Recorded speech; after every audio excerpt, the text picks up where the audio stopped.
하면서 처음으로 음속을 돌파했다고 방사청은 설명했습니다. 방사청은 KF-21이 음속 영역에서 기체의 구조적 안전성을 보유하고 있음이 확인됐다고 평가했습니다. 대법원 학전 판결에도 골프장 부지를 인천국제공항공사에 돌려주지 않은 스카이72 운영사를 상대로 법원이 강제 집행을 일부 완료했습니다. 인천지법 집행관실은 오늘 오전 인천시 중구 영종도 스카이72 골프클럽에서 바다 코스의 잔디 등 토지를 인도하는 강제 집행을 시행했습니다. 오늘 법 집행 과정에서 골프장 내 식당 등을 운영하는 시설 임차인 측이 용역업체 직원 500명가량을 고용해 막아서면서 충돌이 발생하기도 했습니다. 천장에 균열이 생긴 경기 성남시 분당구 NC백화점 야탑점이 당분간 영업을 중단하고 안전점검을 진행하기로 했습니다. 끝으로 날씨입니다. 오늘 밤 전국에 구름이 많이 끼는 가운데 강원 영동을 제외한 중부지방에는 내일 새벽까지 1에서 3cm의 눈이 내리겠습니다. 내일은 중부지방은 대체로 흐리다가 낮부터 차차 맑아지겠고 남부지방은 가끔 구름이 많이 끼겠습니다. 내일 아침 기온은 서울이 영하 4도 등 전국이 영하 10도에서 0도로 오늘보다 2도에서 3도 정도 높겠습니다. KBS 제1라디오 10시 뉴스를 마칩니다. 백승주였습니다. KBS.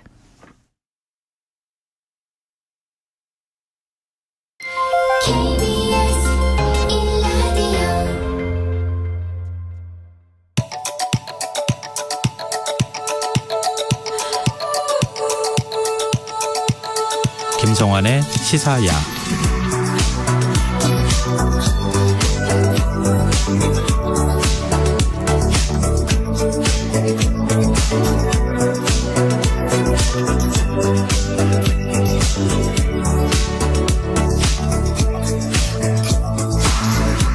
하루의 마무리, 오늘도 함께 하시죠. 시사평론가 김성환입니다.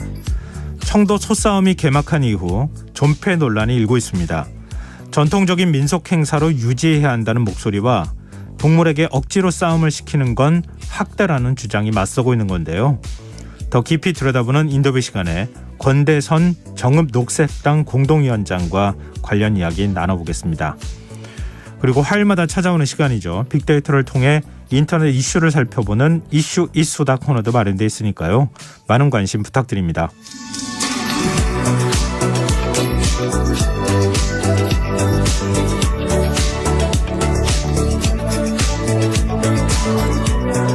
김성환의 시사에는 청취자 여러분들의 관심과 참여 기다립니다. 방송 내용과 관련해 의견 있으신 분들은 문자 보내주십시오. 당첨된 분들께는 모바일 쿠폰 보내드릴 텐데요. 참여하실 번호는 샵9730이고요. 짧은 문자는 50원, 긴 문자는 100원의 이용료가 부과됩니다. 콩 어플리케이션과 KBS 1라디오 유튜브 채널을 통해서도 저희 방송을 실시간으로 시청 또 참여하실 수 있습니다. KBS 1라디오 김성환의 시사야. 그럼 지금 시작하겠습니다.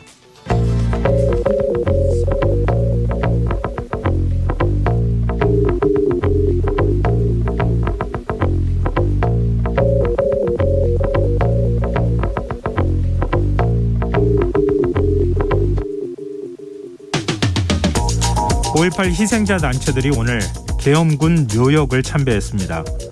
5월 단체가 가해자인 군경 묘역을 참배한 것은 광주 민주화운동 이후 43년 만에 처음 있는 일인데요. 5.18에 대한 왜곡된 시선이 여전히 남아있는 데다가 진상규명 작업 역시 아직 마무리되지 않았다는 점에서 쉽지 않은 결단이었다는 평가가 나옵니다. 피해자들이 이렇게 마음을 돌릴 수 있었던 배경엔 지난해 3월 전직 공수대원이 무고한 시민들에게 총을 쏜 사실을 밝히고 유족들에게 진심 어린 사죄를 했던 일이 자리하고 있다는데요.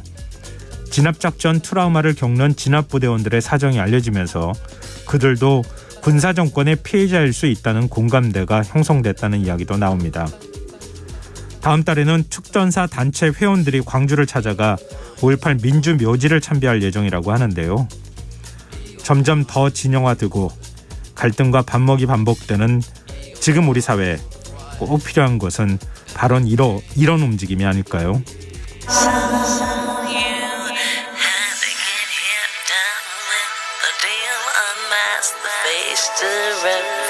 The real what you feel.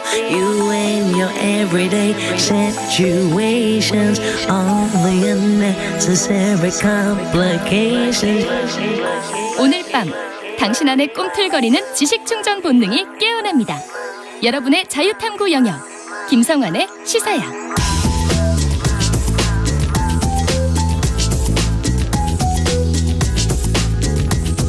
오늘 어쨌든 뉴스 꼼꼼히 정리해드리는 뉴스야 시간입니다. 오늘은 곽재훈 프레시안 기자 나와 계십니다. 안녕하세요. 네, 안녕하세요. 네, 국회 이태원 참사 국조특위가 오늘 55일간의 활동을 마무리했는데요.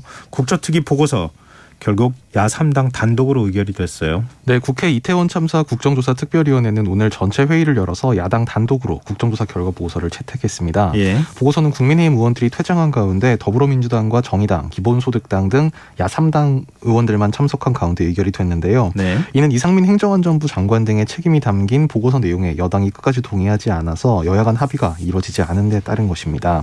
결국 야당 단독 형식으로 채택된 그 국정조사 결과 보고서에는 이상민 장관은 재난안전관리 주무부처의 장임에도 불구하고 법령에 따른 중앙사고수습본부 설치 운영, 상황판단회의를 통한 중앙재난안전대책본부 설치 요청 및 건의 등을 이행하지 않았다라고 기술이 돼 있습니다. 아울러 행안부가 유가족 명단을 확보했고 이를 공개 가능하다는 유권 해석을 받고도 이 장관은 유가족 명단이 없다고 위증했으며 모든 책임을 일선 소방서장에게 돌리는 태도로 희생자 및 유가족에게 2차 피해를 입혔다라는 내용도 들어 있습니다. 국민의힘 조수진 의원의 발언에 유족들이 거세게 항의하는 일이 있었습니까? 네, 국민의힘 의원들이 퇴장하기 전 이제 여야 의원들이 보고서 채택 여부를 놓고 설전을 벌였는데요. 네. 이 과정에서 이제 일부 여당 의원 발언에 유족들이 거세게 항의하며 소란이 일기도 했습니다. 이 말씀하신 조수진 의원이 이제 이상민 장관 책임론을 담은 보고서를 채택하려는 것은 정쟁이다 이런 취지의 주장을 하는 과정에서 네. 민주당 김의겸 대변인이 제기했던 그 이른바 한동훈 법무부 장관의 청담동 술자리 의혹을 언급을 약간 뭐 이런 사례도 있었다는 식으로 언급을 했는데요. 그게 무슨 관계가 있다고 얘기합니까? 그러니까 정쟁을 이제 뭐 키우려고 한다. 이제 야당에서 그런 네네. 어떤 그런 정치 공세를 펴고 있다. 이제 이런 취지였습니다. 네. 하지만 이제 조수진 의원의 이 같은 발언에 야당 의원들은 국정조사와 상관없는 얘기는 하지 말라 이렇게 언성을 높였고 또 일부 유족들이 청담동 술자리가 무슨 상관이냐 하면서 이제 고성을 지르면서 이제 항의하는 일이 있었습니다. 결국 우상호 특위위원장이 국회 직원들에게 유족들을 이석시켜 달라고 이제 그 지시를 한 이후에 회의가 다시 진행이 됐습니다.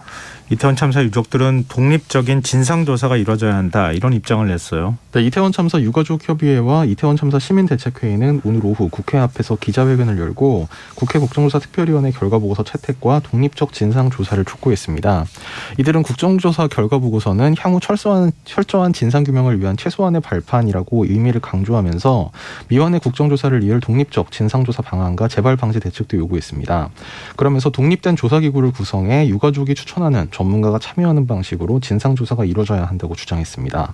아울러 경찰특별수사본부 수사 결과를 꼬리 자르기의 전형이라고 비판하면서 검찰에서 추가 수사가 불가피하다고 강조했습니다. 한동훈 법무부 장관은 이미 부정적인 입장을 밝힌 바 있지 않습니까? 이게 가능하겠어요? 네, 사실 그 국조특위 이후에 이제 이 향후에 그 후속 대책을 어떻게 할 것이냐를 놓고도 여야 입장이 상당히 갈리고 있는데요. 네. 민주당에서는 이제 특위의 실질적인 활동 기간이 짧았던 만큼 뭐 특검이든 아니면 유족이 참여하는 진상조사 기구든 어떤 추가 조치가 필요하다는 입장입니다. 반면 국민의힘은 반대 입장인데요. 국민의힘 송원석 원내수석 부대표는 오늘 아침 이 당 원내대책 회의에서 추가적 진상조사위원회라든지 이런 주장을 민주당이 계속하는 것은 대단히 잘못된 일이다 이렇게 반대 입장을 분명히 했습니다. 네, 이런 가운데 공무원 노조가 대통령 경호와 의전 문제를 이태원 참사 원인으로 지목했다고요. 네, 전국 공무원 노동조합 서울지역본부는 오늘 서울 용산구 대통령실 앞에서 기자회견을 열고 이태원 참사 당일 윤석열 대통령을 비판하는 내용의 전단을 철거하라고 한 책임자를 수사해야 한다고 주장했습니다. 전공로는 참사 당일 용산구청 당직 근무자들이 서울 지하철 삼각지역 인근에서 대통령 비판 전단을 벽에서 떼고 있었다면서 전단을 떼느라 골든타임을 허비했다고 주장했습니다. 그러면서 참사의 진정한 원인은 정부와 경찰의 공권력 우선순위가 시민의 안전보다는 대통령 경호와 의전에 있었다는 것이라면서 대통령실을 용산으로 이전하지 않았으면 참사도 일어나지 않았을 것이라고 주장했습니다. 오늘 우상호 국조특위 위원장이 마지막 발언으로 유가족 눈물로 시작된 국조특위가 그 소임을 다했는지 반성한다 이런 말을 했다고 하는데 반성했으면 어떤 대책이 필요한지도 같이 내놔야 되는 거 아닌가 싶네요. 오늘 그리고 국회 외통위 전체회의가 열렸는데 아랍에미리트 적은 이란이다 이런 윤석열 대통령의 발언을 두고 여야 간 공방이 벌어졌어요. 윤 대통령이 어제 아랍에미리트 그 현지 지금 순방을 가 있는 그 일정을 소화하면서 국군 네. 아크 부대를 방문해서 아랍에미리트의 적은 가장 위협적인 국가는 이란이고 우리 적은 북한이다. 이제 이렇게 언급한 것을 놓고 오늘 공방이 좀 있었는데요. 네. 민주당에서는 이제 조정식 의원이 이번 순방에서도 어김없이 또 사고를 쳤다. 대통령 입이 최대 안보 리스크란 얘기까지 나온다. 이렇게 비판했고 그 국회 부의장을 역임한 같은 당 김상희 의원도 아랍에미리트에 가자마자 외교 참사를 벌였다면서 대통령의 경솔함도 문제가 있지만 대통령실과 외교부의 책임도 있다. 이렇게 비판했습니다. 반면 국민의힘은 지금 당 비대위원장인 정진석 의원이 아랍에미리트 국민들은 이란을 최대 위협 국가로 보고 있고 적대적 인식을 갖고 있다. 표현을 어떻게 하느냐에 따라 상대를 자극할 수도 있는 그런 문제인 것이라고 주장을 했고요. 같은 당 태영호 의원은 격려 차원에서 한 말이 왜 외교 참사냐 이렇게 반문했습니다. 외교부 조현동 1차관은 현지에 파병된 우리 장병들을 격려하는 차원에서 말씀하신 걸로 알고 있다면서 이란 측의 입장을 설명했고 관련국들과 긴밀히 소통하고 있다고 말했습니다. 근데 윤 대통령의 발언 이거 어떻게 봐야 됩니까? 이게 이제 그 아랍에미리트하고 우리가 같은 일종의 이제 동맹이라는 걸 전제로 해서 한 발언이기 때문에 그런 거 아니겠어요? 네, 그 외교당국은 그래서 이 장병 격려 차원이었다. 그래서 거듭 해명에 나서고 이제 이런 입장을 이란 측에 설명하는 등 행여 이제 한국과 이란 간의 외교 관계의 변수로 이게 작용하지 않을까 좀 경계하고 이제 그런 뭐 작용하지 않도록 지금 노력하고 있는 좀 상당히 분주한 분위기인데요. 네. 지금 현재 중동 정세를 봤을 때는 이제 뭐 물론 아랍에미리트와 이란이 역학구도상 대립하는 요소가 있긴 하지만 현재는 이제 그 2016년 당시에 이제 그 사우디아라비아의 시아파 성직자 사형 집행 건으로 양국이 좀 벌어졌다가 지난해 8월 6년 만에 다시 대사를 파견하는 등 좀 외교 관계가 회복 국면에 있어서 뭐 이런 좀 어떤 지금 실시간으로 변화하는 정세와는 좀 맞지 않는 게 아니냐 이런 지적도 있습니다. 실제로 이제 우리 외교부에서 펴낸 2023년 아랍에미리트 개황 책자에서도 네. 이 아랍에미리트와 이란 간의 관계에 대해서 최대의 잠재적 위험으로 인식하면서도 실리적 경제 관계를 구축하며 양국 관계를 관리해 나가는 중이다. 뭐 이렇게 기술된 대목도 있습니다. 그러니까 그동안의 우리 정부 입장은 적이라고 규정하지 않았다는 거잖아요.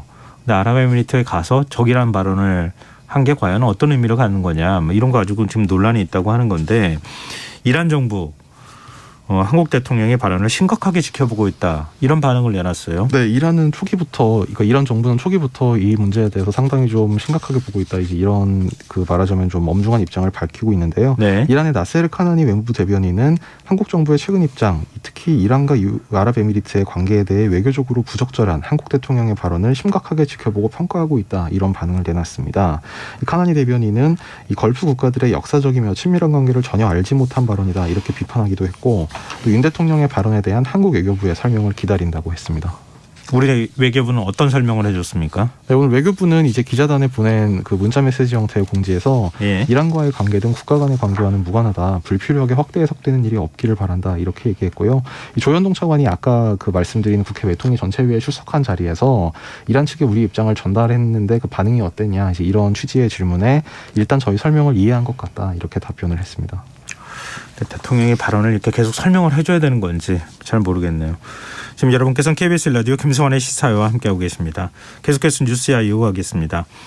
그리고 외통위에서 정부가 제시한 강제징용 배상 방안에 대한 현안 질의가 있었네요. 네, 최근 정부가 제시한 이른바 제3자 변제 방안을 두고서도 여야 간 공방이 오갔는데요. 네. 국민의힘 정진석 의원은 제가 볼 때 제3자 변제는 과거 문희상 전 의장과 아이디어와 맥을 같이 하고 더는 해법이 없다. 또 다른 정파에서 뚜렷한 해법을 내놓지도 못한다. 사실상 불가피한 방안이라고 주장했습니다. 반면 민주당 김상희 의원은 일본의 책임을 전적으로 면제해주고 일본 전범기업의 책임을 묻기 위해서 싸워왔던 우리 피해자들을 능욕하는 행위라며 치욕적인 아니다. 이렇게 강하게 비판했습니다. 외교부는 정부안은 아직 확정되지 않았다며 여론과 의견들을 유념해서 검토하고 일본 측과 협의를 하겠다고 밝혔습니다. 근데 지금 법원의 소송이 여전히 진행 중인 일제강제동원 피해자들이 있잖아요. 근데 그 판결은 그러면 어떻게 되는 겁니까? 만약에 나오면? 그러니까 외교부는 지금 이제 말하자면 이미 기결 사건에 대해서 이제 이런 말하자면 제3자 그렇죠. 지급이라는 제3자 변제라는 확정이 된 거니까 해법을 이제 사실상 뭐 고개를 한 건데요. 예. 외교부가 오늘 공개 토론회에서 이 강제징용 소송 판결 중에 이제 지금 계류 중인 소송도 추후 유사한 방식으로 판결금 지급을 할 수 있다 이런 입장을 오늘 밝혔습니다. 예. 외교부는 오늘 국회 외통위 보고 현안 자료에서 강제징용 해법 정부 검토 동향을 소개하면서 지급 주체는 재단으로 검토하고 지급 범위는 당면 확정 판결 3건을 우선 추진하되 계류 중인 소송도 추후 유사하게 진행 가능이라고 적었습니다. 그럼 추가로 제기하는 소송은 어떻게 할 건지는 아직 얘기는 없는 거죠? 지금 현재 진행 중인 소송에 관련해서 판결금이 나오면 결정이 나오면 거기에 대해서 배상금을 지급하겠다. 이렇게 되는 거죠. 예, 그러니까 지금 이미 판결이 난 3건 및 현재 진행 중인 소송에 대해서 이제 이런 식으로 지급을 할 수 있다. 이제 이렇게 추후 유사하게 진행이 가능하다. 이제 이렇게 정리해서 밝힌 네. 겁니다. 뭐 근데 추가로 소송 진행되는 건 그건 또 다른 문제이기도 하니까 그건 또 어떻게 정리되느냐 이것도 논란거리가 될 수 있을 것 같은데요. 근데 문제는 피해자들이 과연 이런 정부의 방안을 동의하느냐 이거 아니겠습니까? 지금까지는 지금 뭐 동의할 수 없다 이런 반응이던데. 네, 뭐 피해자들 당연히라기보다 어쨌든 기존에 밝혀왔던 입장대로 이제 반대 입장이고요. 오늘 같은 경우에는 그 양금덕 할머니가 오늘 광주 지역에서 이 시민단체 기자회견에 참여해서 내일 죽더라도 한국에서 주는 더러운 돈은 받지 않겠다. 뭐 이렇게 얘기한 등 상당히 격앙된 분위기도 나왔습니다. 양금덕 할머니는 일본에게 돈을 받더라도 일본이 무릎 꿇고 사죄하기 전까지는 어떤 돈도 받지 않을 것이라면서 내가 바라는 건 일본의 사죄라고 강조했습니다. 그러면서 양심 있는 시민들이 합심해서 일본에 지지 말고 우리나라를 지켜나가자고 말했습니다. 기자회견에 동석한 광주 지역 시민사회단체들도 정부는 가해자인 일본 정부와 미쓰비시 등 일본 피고기업 책임을 완전하게 면해주고 그 배상 책임을 피해국인 한국에 뒤집어 씌우려고 한다면서 매국 굴욕외교라고 비판했습니다. 윤석열 대통령 오늘 한일 관계가 뚜렷하게 개선되는 흐름을 보이고 있다. 이런 발언을 내놨네요. 네, 윤석열 대통령은 오늘 한국과 일본은 안보, 경제를 포함한 모든 분야에서 협력을 필요로 하는 가장 가깝고 중요한 이웃이라면서 이 한일 관계 개선 의지를 강하게 피력했습니다. 윤 대통령은 오늘 서울 롯데호텔에서 열린 한일 이란 협력위원회 합동회의에서 조현동 외교부 차관이 대독한 축사를 통해서 급변하는 국제질서와 엄중한 안보 환경 속에서 두 나라는 자유민주주의와 인권의 핵심 가치를 공유하면서 영내 평화와 번영을 위한 연대를 지속해 나가야 한다면서 이같이 말했습니다. 특히 윤 대통령은 한일 관계는 지난 몇 년간 가장 어렵고 깊은 질곡에 빠져 있었으나 최근 들어 뚜렷하게 개선되는 흐름을 보이고 있다. 이렇게 얘기해서 눈길을 끌었는데요. 그러면서 양국 관계 개선을 바라는 국민의 목소리를 경청하면서 실질적 관계 개선으로 이어지도록 정부 차원의 노력을 계속해 나갈 것이라고 했습니다. 네, 알겠습니다. 화제를 바꿔볼까요? 김성태 전 쌍방울 회장이 입국해서 지금 검찰 수사를 받고 있는 거죠? 네, 오늘 오전 인천공항을 통해 입국한 김성태 전 쌍방울그룹 회장이 오늘 오후부터 본격적 조사를 받았는데요. 예. 오전 10시 45분께 수원지검 청사에 도착한 김 전 회장은 오전에는 변호사와 검사 면담을 한 것으로 알려졌고 이 점심 식사 후에 오후부터 시작된 신문에 이제 변호사 한 명이 입회한 가운데 이제 그 진술거부 묵비권 행사 같은 건 하지 않고 조사에 임하고 있는 걸로 알려졌습니다. 검찰은 우선 지난해 발부된 김 전 회장에 대한 체포영장에 기재된 횡령 및 배임 혐의 위주로 지금 추궁을 하고 있는 걸로 전해지고 있습니다. 검찰 수사 어떻게 진행될 것 같습니까?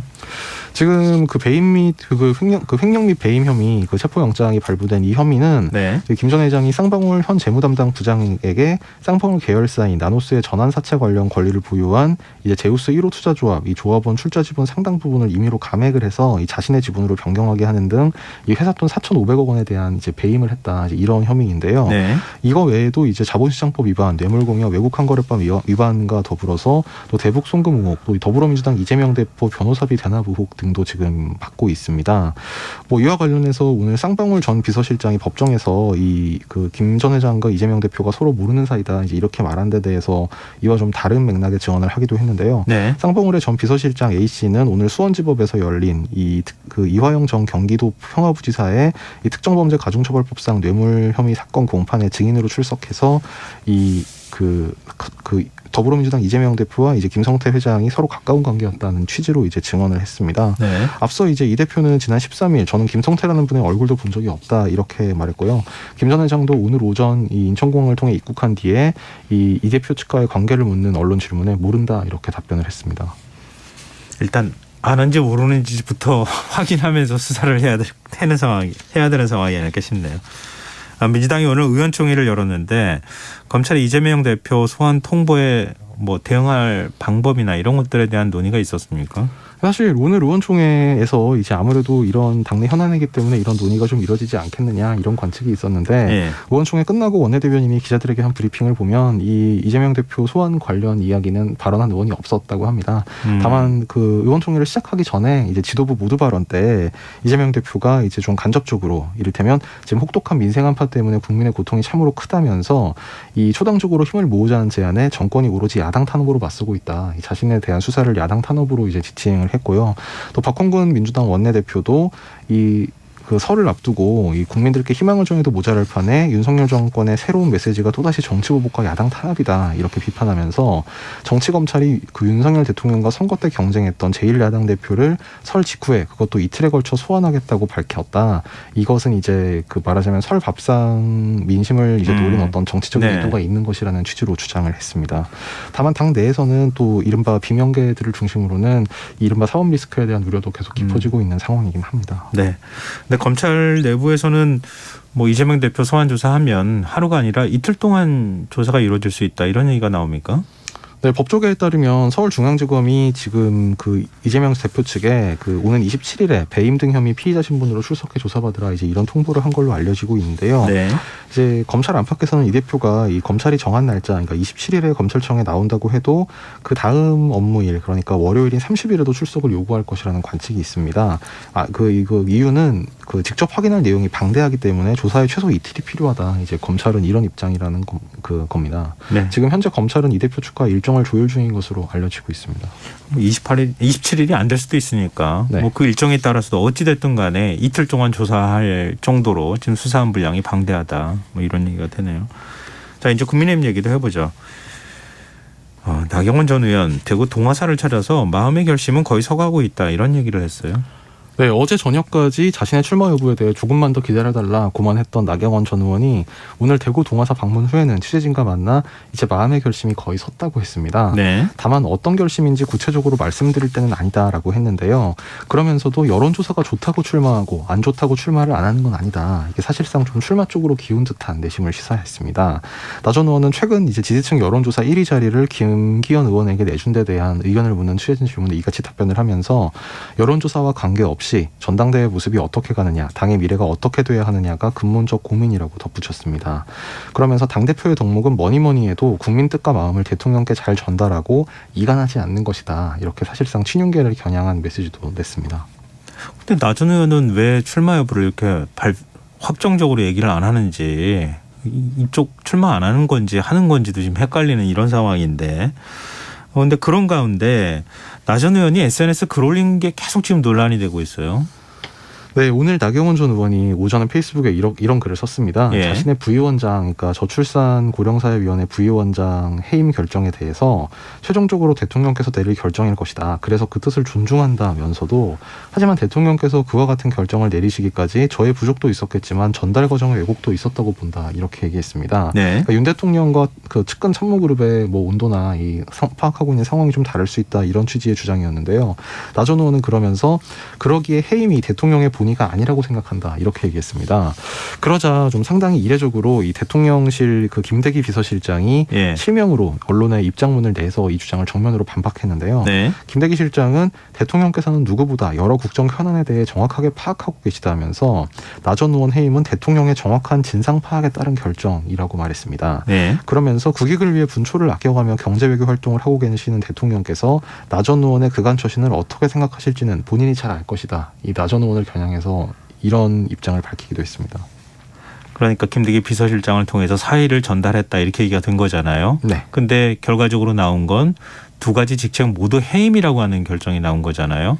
좀 근데 뭔가 중간에서 왜곡돼서 전달됐다고 하면 김대기 비서실장이 왜곡해서 전달했다 이런 얘기가 되기 때문에 당사자가 나서서 아니 이건 대통령의 뜻이다 이렇게 설명했다는 거잖아요. 네, 그렇습니다. 근데 이렇게 대놓고 대통령실에서 얘기를 해버리면 나경원 전 의원 나오지 말라, 출마하지 말란 얘기처럼 받아들일 거 아닙니까? 사실 이제 말하자면 나경원 전 의원에 대한 인사조치 발표 때부터 이걸 사표 수리가 아니다 해임이다. 게다가 이 본인이 사의를 밝힌 저출산이 부위원장직뿐만 아니라 기후환경대사직에서도 해임한다. 뭐 이런 발표가 나온 것을 보면 이제 그것만 해도 대통령실의 좀 분위기가 나 전 의원에게 결코 우호적이 아니라는 거를 짐작을 할 수 있겠는데요. 네.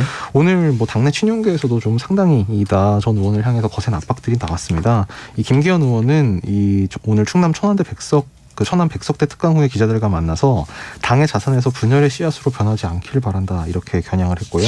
친윤계 초선 박수영 의원도 대통령을 향한 내부 총질이고 대통령을 허수아비로 여기는 말이다 이렇게 적었습니다. 네. 또 친윤 핵심으로 분류되는 뭐 배현진, 유상범, 이용, 정의용, 전주혜 의원들 등 이제 초선 의원 40여 명도 오늘 연명으로 성명을 내서 나 전 의원에게 대통령에 대한 공식 사과를 촉구한다 이렇게 사실상 전당대회 불출마를 압박하기도 했습니다.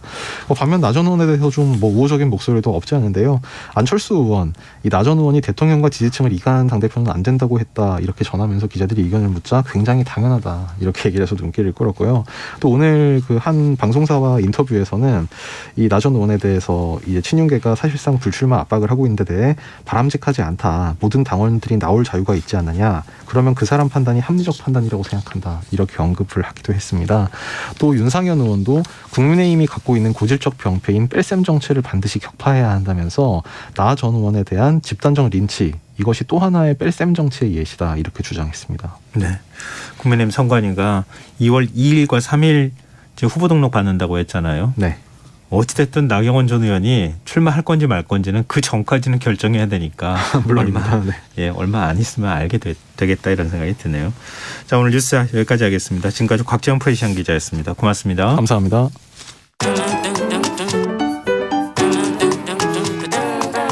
일일 시사권장량 채워가세요. 골고루 담았습니다. 당신만을 위한 하루 시사 김성환의 시사야. 경북 청도하면 소싸움을 떠올리시는 분들 많으실 텐데요. 이 소싸움을 두고 동물 학대, 경기장 도박 문제까지 논란이 계속 이어지고 있습니다. 소싸움을 폐지해야 한다는 주장까지 나오고 있는 상황인데요. 어떤 문제가 있는지 권대선 정읍녹색당 공동위원장 연결해서 얘기 나눠보도록 하겠습니다. 위원장님 안녕하세요. 예, 안녕하세요. 반갑습니다. 네. 권대선입니다. 지금 소싸움이 열리는 곳이 경북 청도만 있는 건 아니죠? 예, 전국에 11곳이고요. 청도는 상설 도박장으로 운영되고 있고요. 경남 진주는 봄부터 가을까지, 그리고 나머지 다른 9개 지자체는 1년에 한 번 정도 경기가 열리고 있습니다. 아, 그러면 11곳에서 열리고는 있지만 경북 네. 청도처럼 1년 내내 열리는 곳은 그러면 없는 겁니까? 네네. 아, 그렇군요. 그래서 논란이 오히려 더 많이 되고 있는 거 아닌가 싶은데요. 지금 예, 맞습니다. 위원장님께서는 소싸움 대회를 폐지해야 한다 이런 주장을 하고 계시잖아요. 네. 예, 어떤 이유에서입니까? 우리는 이제 우리 인간이 오락으로 즐기기 위해서 예. 초식동물인 소를 서로 싸우게 하는 거잖아요. 이런 억지로 싸우게 하는 것 자체가 동물 학대로 우리는 보고 있는 거죠. 근데 지금 소싸움이 우리 전통의 민속 경기라고 주장하는 쪽에서는 현행법상 동물 학대가 아니다. 이렇게 얘기를 하고 있거든요. 일단 법상으로는 어떻게 돼 있습니까? 이제 동물 학대가 아니라고 주장하는 거는 잘못 알려진 거고요. 예. 우리 동물보호법 8조에서는 명확하게 도박, 오락, 유흥 등의 목적으로 동물에게 상해를 입힌 행위를 동물 학대로 명시했기 때문에 네. 소싸움은 동물 학대가 명확합니다. 그런데 다만 민속 경기 등 농림축산식품부에서 정하는 경우는 제한다는 이런 단서 조항으로 처벌을 안 할 뿐입니다. 동물 학대는 명확합니다. 아, 동물 학대는 맞지만 예외 조항으로 둬서 동물 학대로 보기가 어려운 상황이 됐다. 이렇게 아니요, 처벌만 안 한다는 거죠. 처벌만 안 한다. 네네. 아, 글쎄요. 이게 양쪽의 주장이 좀 맞서고 있는 상황이기 때문에요. 예, 그렇죠. 예, 그렇죠. 근데 지금 이제 소싸움에 돈을 걸 수 있는 거죠? 네, 지금 그러니까 전국에 아까 말씀드린 대로 유일하게 청도는 허가된 도박장이기 때문에 네. 청도 소싸움장에서 도박을 하는 건 합법이고요. 그렇지만 다른 10개 지자체에서 하는 소싸움 대회장에서 도박하는 건 명확히 불법입니다. 그렇지만 대부분 그쪽에서도 거액의 판돈이 왔다 갔다 하는 것이 포착되는 건 현실이죠. 걸 수 있는 돈 금액도 규정이 있습니까? 예, 그거는 이제 청도 소싸움장은 합법적이기 때문에 네. 여러 가지 규제에 의해서 그 사행 그 도박에 관련 법으로 규정이 돼 있고요. 그렇지만 다른 지자체에서 열리는 불법적으로 암암리하는 거는 당연히 무슨 규정이 없겠죠. 그거는 뭐 불법이기 때문에. 근데 청도 소싸움의 경우에는 뭐 100원에서부터 한 판에 한 10,000원 정도까지 걸 수 있는 것으로 알고 있는데 지금 네네. 그 암압류에 거액의 판돈이 걸린다 이렇게 말씀하신 거는 그거는 이 규정에서 벗어난 건가요? 그렇죠. 아니 그러니까 그 청도는 합법적인 도박자이기 때문에 거기서는 규정에 맞게 당연히 도박을 할 것이고요. 예. 사형산업 그 규제 그 관한 법률에 의해서 하는 거고 예. 그렇지만 다른 10개 지자체에서는 그런 도박장이 있는 상태가 아니고 그냥 야외에서 벌어지는 일이기 때문에 네. 거기에서 그 전문 꾼들이나 그 우주들이 자기들끼리 하는 거기 때문에 그건 애초에 불법이기 때문에 규제 자체가 없죠. 그럼 오히려 그런 지자체에서 이루어지고 있는 소싸움의 경우에 거액의 판돈이 걸리는 경우도 있다. 그렇죠. 네네. 그렇군요.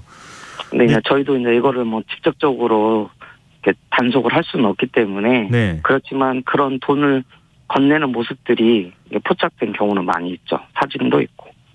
그럼 다른 지자체 말고요. 경북 네. 청도의 경우에 지금 네네. 이제 판돈을 거는 거잖아요. 물론 이제 판돈을 네네. 건다고 말하기도 참 그런데 왜냐하면 경마나 뭐 베팅한다고 하죠. 경마나 경륜 이런 경우도 있기는 하니까요. 네네네. 근데 이렇게 돈을 거는 소싸움에 돈을 거는 행위에 대해서는 어떻게 보세요? 저희는 그것도 막고 싶지만 예. 지금 이제 뭐 여러 가지 이유로 정부에서 그건 합법을 해줬기 때문에 네.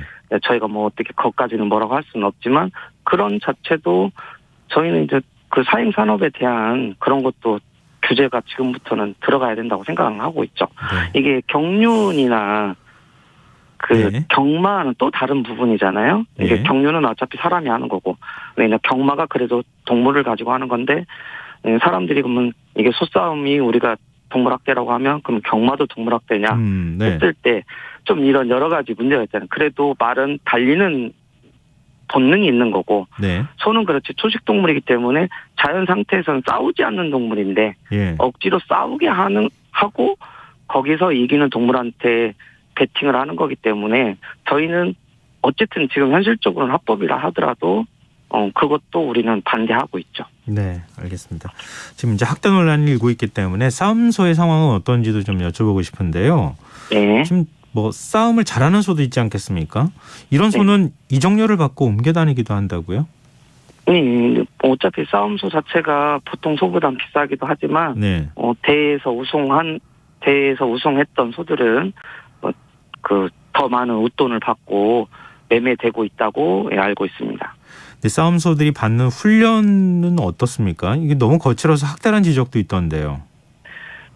네, 그렇죠. 이게 어쨌든 나가서 우승을 하는 게 목적이잖아요. 예. 그래서 어쨌든 우승소에 대해서 상금이 나오고 하기 때문에 예. 그러면 싸움 기술을 연마시키기 위해서 뿔을 뾰족하게 갈기도 하고요. 예. 근력을 키우기 위해서 시멘트로 채워진 타이어 끌기 같은 이런 가혹한 훈련도 있어서 우리는 이런 훈련 자체도 동물학대다 이렇게 지적하고 있습니다. 근데 그러면은 싸움소로 소가 계속 있다가 그다음에 만약에 다치게 되거나 나이가 들면 어떻게 됩니까? 더 이상 대회에 나갈 수 없게 되면 이런 소들도 보통 소와 같이 규정에 맞게 도축이 되는 건 맞고요. 예. 그런데 이제 일부 소 주인은 매장해 주는 경우도 있다고 알고 있습니다. 본인이 아끼던 소니까 네네. 도축하지 못하고 매장을 하는 경우도 있다. 근데 뭐 바로 싸움소에서 은퇴하면은 도축이 되는 경우도 있다. 이런 말씀이시네요. 대부분은 도축이 되죠. 대부분요. 네네. 근데 소싸움 대회는 이 대회를 찬성하는 쪽에서 이제 주로 이제 민속 경기 쪽에 관점을 네네. 갖고 계시는 분들일 것 같은데요. 이건 죽이는 경기가 아니지 않느냐. 소 머리로 힘을 겨루는 경기다. 또 경기 시간도 20분으로 제한해 두고 있다. 이렇게 반박을 하고 있거든요. 여기는 대해서 어떻게 보십니까? 예, 그러니까 지금 소싸움협회에서도 우리가 이렇게 지속적인 동물학대라는 지적이 있어서 경기 방식도 지금 바꾼 거고요. 예. 옛날에는 뿔을 뾰족하게 갈 수 있게 돼 있었는데 지금은 이제 그걸 뾰족하게 갈지 못하게 그런 규정을 만들었다고 하더라고요. 예. 그렇지만 전에는 상대 소의 뿔에 배가 찢어져서 내장을 쏟아내는 경우도 있었고요. 서로 싸우다가 피범벅이 되는 경우도 종종 있는 게 현실입니다. 그럼 요즘은 그 소싸움을 하다가 소들이 많이 다치지는 않습니까? 예전에 비해서? 전에 이제 뿔을 갈지를 못하게 하기 때문에 예. 전에보다는 덜하긴 하지만 예. 여전히 어쨌든 머리를 맞대고 싸우거나 아니면 어쨌든 뿔을 갈진 않았지만 뿔이 있잖아요. 그래서 피가 나는 경우는 다반사죠. 그러면은 소싸움을 폐지해야 한다는 주장을 그 지자체 쪽에 전달을 하시지 않겠어요? 그럴 때 네. 지자체들은 주로 어떤 반응을 보입니까? 저희가 이건 다른 경우는 모르겠지만 이게 정읍 같은 경우에는 우리는 상설 소싸움장을 추진하다가 저희가 그 시민들이 1년 동안 1인 시위를 해서 막았거든요. 네.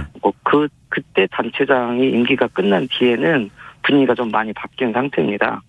가지고 시민들의 반대 여론도 있고 해서 지금은 정읍시 같은 경우에는 이 소싸움 대회를 개최하기 위해서 적극적으로 나선다는 느낌은 못 받았습니다. 근데 또 이런 반론을 제기하시는 분들도 있을 거예요. 지역 활성화, 지역 관광 활성화, 소싸움을 보러 오는 사람들도 굉장히 많지 않겠느냐.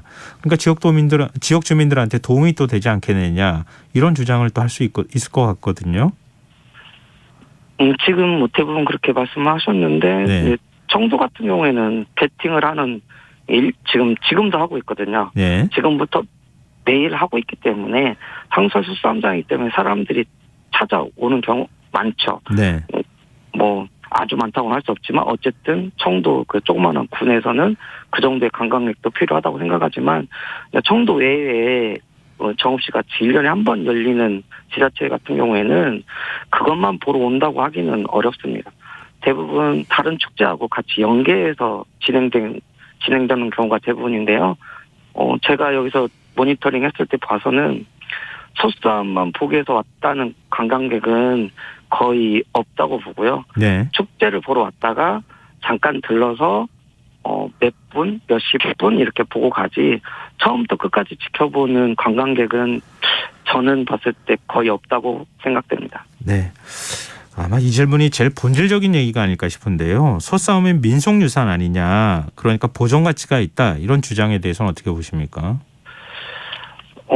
그런 주장이 제일 많죠. 예. 근데 우리가 얼마 전까지만 해도 부모가 자녀를 훈육할 때 체벌을 가하면 사랑의 매라고 했어요.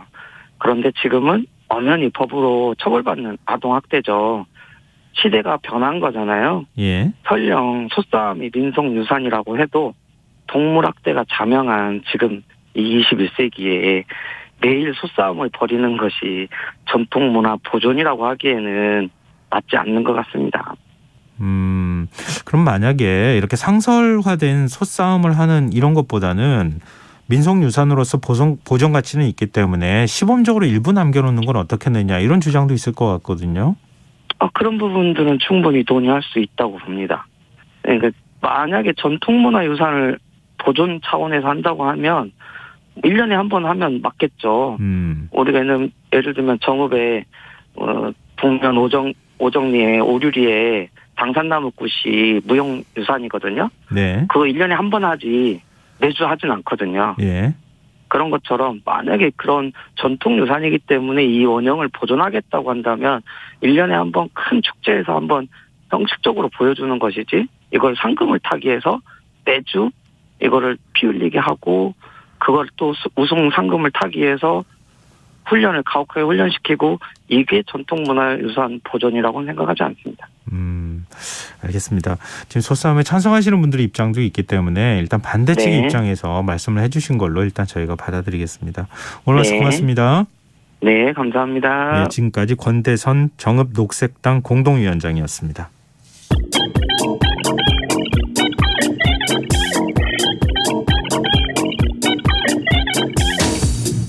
인터넷에서 화제가 되고 있는 이슈 살펴보는 시간입니다. 이슈 이수다.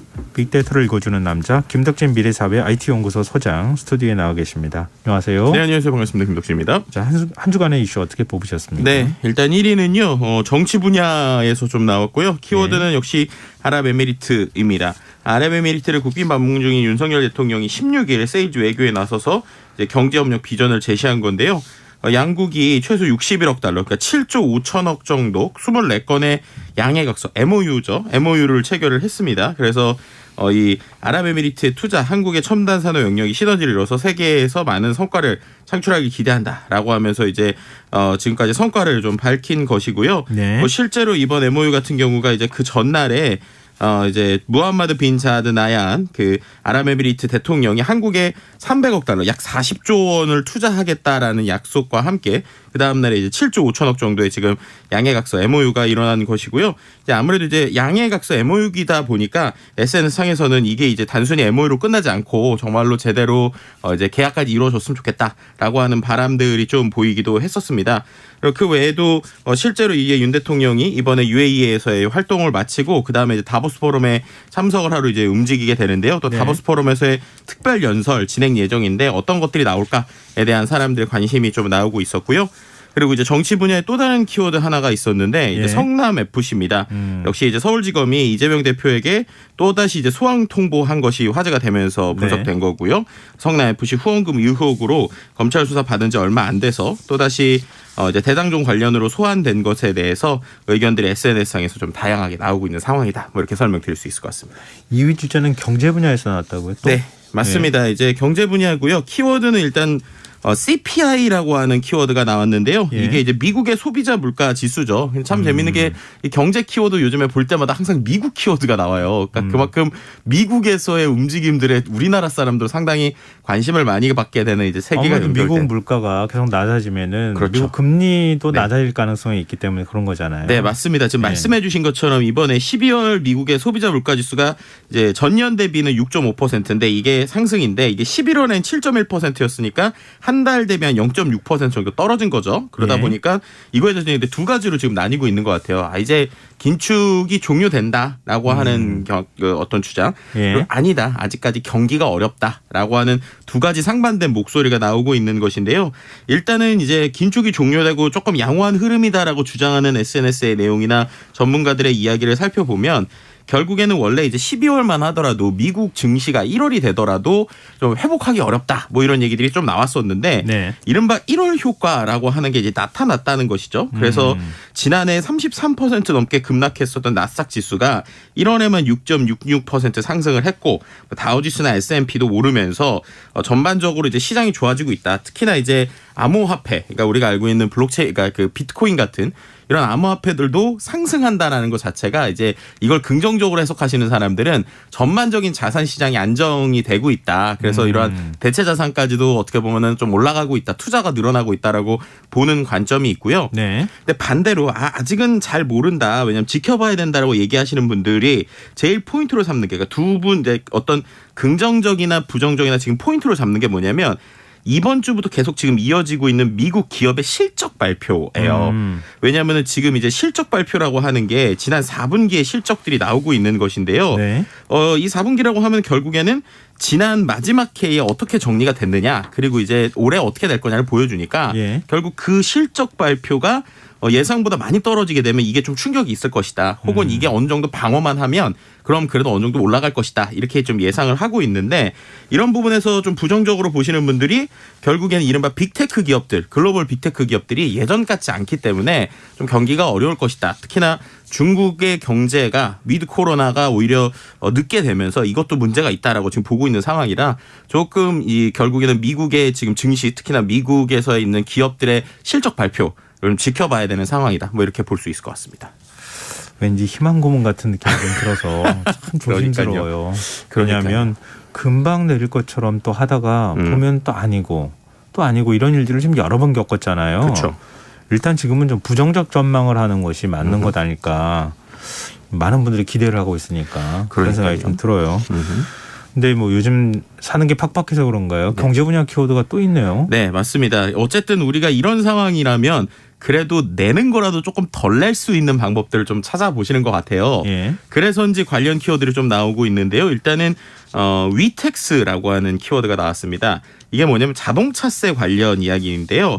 실제로 이제 이 부분을 잘 모르시는 분들도 있고 저도 솔직히 잘 몰랐어가지고 작년부터 좀 했는데 자동차세를 연납이라고 그러죠. 그러니까 원래는 이제 두 번에 나눠내는 게 아니라 한 번에 합쳐서 1년 초에 내면 할인을 해주는데 이 할인폭이 생각보다 크다는 거예요. 그래서 작년까지는 10% 할인을 해줬고 올해는 7% 정도 지금 할인을 해준다고 합니다. 왜 지금 할인율이 줄어드네요? 그러니까 이게 뭐냐면은 이제 내용을 좀 제가 살펴보니까 원래 처음에 합쳐서 내는 국세 신고세율 공제율이요. 원래 최종 3%래요. 예. 그러니까 원래는 3% 할인해 주는 건데 이거에 대해서 좀 제도를 좀 정착하기 위해서 처음에는 10% 정도까지 할인해 줬고 그리고 올해는 이게 7% 정도, 내년은 5%, 2025년 이후에는 이제 3%로 고정이 된다고 합니다. 그래서 원래 3% 하는 건데 좀 사람들에게 많이 홍보를 하려고 10%까지 늘려줬었던 거죠. 아니요, 국민 상대로 네. 약간 미끼 같은데요. 그러니까요. 그러니까 조금 아쉬운 거는 저도 이게 올해 특히나 보니까 SNS나 정부에서 되게 정책적으로 홍보를 많이 하더라고요. 예. 근데 이럴 거면 이제 작년에 10% 줬는데 할인해줬는데 작년에도 좀 홍보를 많이 해줬으면 좋지 않을까 뭐 이런 생각 개인적으로 좀 들기도 했습니다. 아니요, 부동산 보유세도 깎아주고 뭐 다주택자들도 뭐 거래세, 양도세 다 깎아준다 그러고 네. 법인세도 깎아주면서 국민들한테는 할 때는 왜 이렇게 또 이렇게 원칙대로 하는지. 그러니까요. 꼭 이럴 때는 뭐 지방제 세법 시행령 뭐 이렇게 보시고 막 그런 것들이 좀 많이 있더라고요. 네. 그리고 이제 네. 말씀해 주신 대로 이렇게 우리가 조금이라도 좀 할인받을 수 있는 거 찾다 보니까 올해 또 이제 연말정산도 이제 좀 예, 키워드가 관심 나오고 많으실 있어요. 거예요. 예. 연말정산 시즌이 된 것인데요. 연말정산을 우리가 잘하면 13월에 보너스, 잘못하면 추가 세금 고지서 뭐 이렇게 불리는데 예. 여러 가지 팁들이 있죠. 근데 올해 좀 달라지는 팁들이 이제 이슈가 되기도 했습니다. 역시 올해 절세 하이라이트라고 할 수 있는 게 신용카드 대중교통 소득공제인데요. 지난해 신용카드 전통시작 사용액이 1년 전보다 5% 넘게 늘어난 경우 20%를 소득공제 받을 수 있고요. 예. 공제 한도가 100만 원. 또 지난해 7월에서 12월에 쓴 대중교통 이용 금액에 대한 소득공제율도 기존 40%에서 80%도 오르기도 했습니다. 그리고 이제 많이들 놓치시는 것들이 몇 개 있는데 뭐 예를 들면은 우리가 중고생 교복 구매비 이거 같은 경우에도 한 명당 연간 50만 원 한도에서 교복 구매 공제받을 수 있거든요. 네. 이 부분 좀 챙기시면 좋을 것 같고 특히나 어린이집 유치원에 낸 특별 활동비 이것도 세액 공제 받을 수 있다라는 것. 다만 이제 현장 학습비나 재료비, 차량 운행비는 제외된다라는 것도 알아두시면 좋을 것 같고요.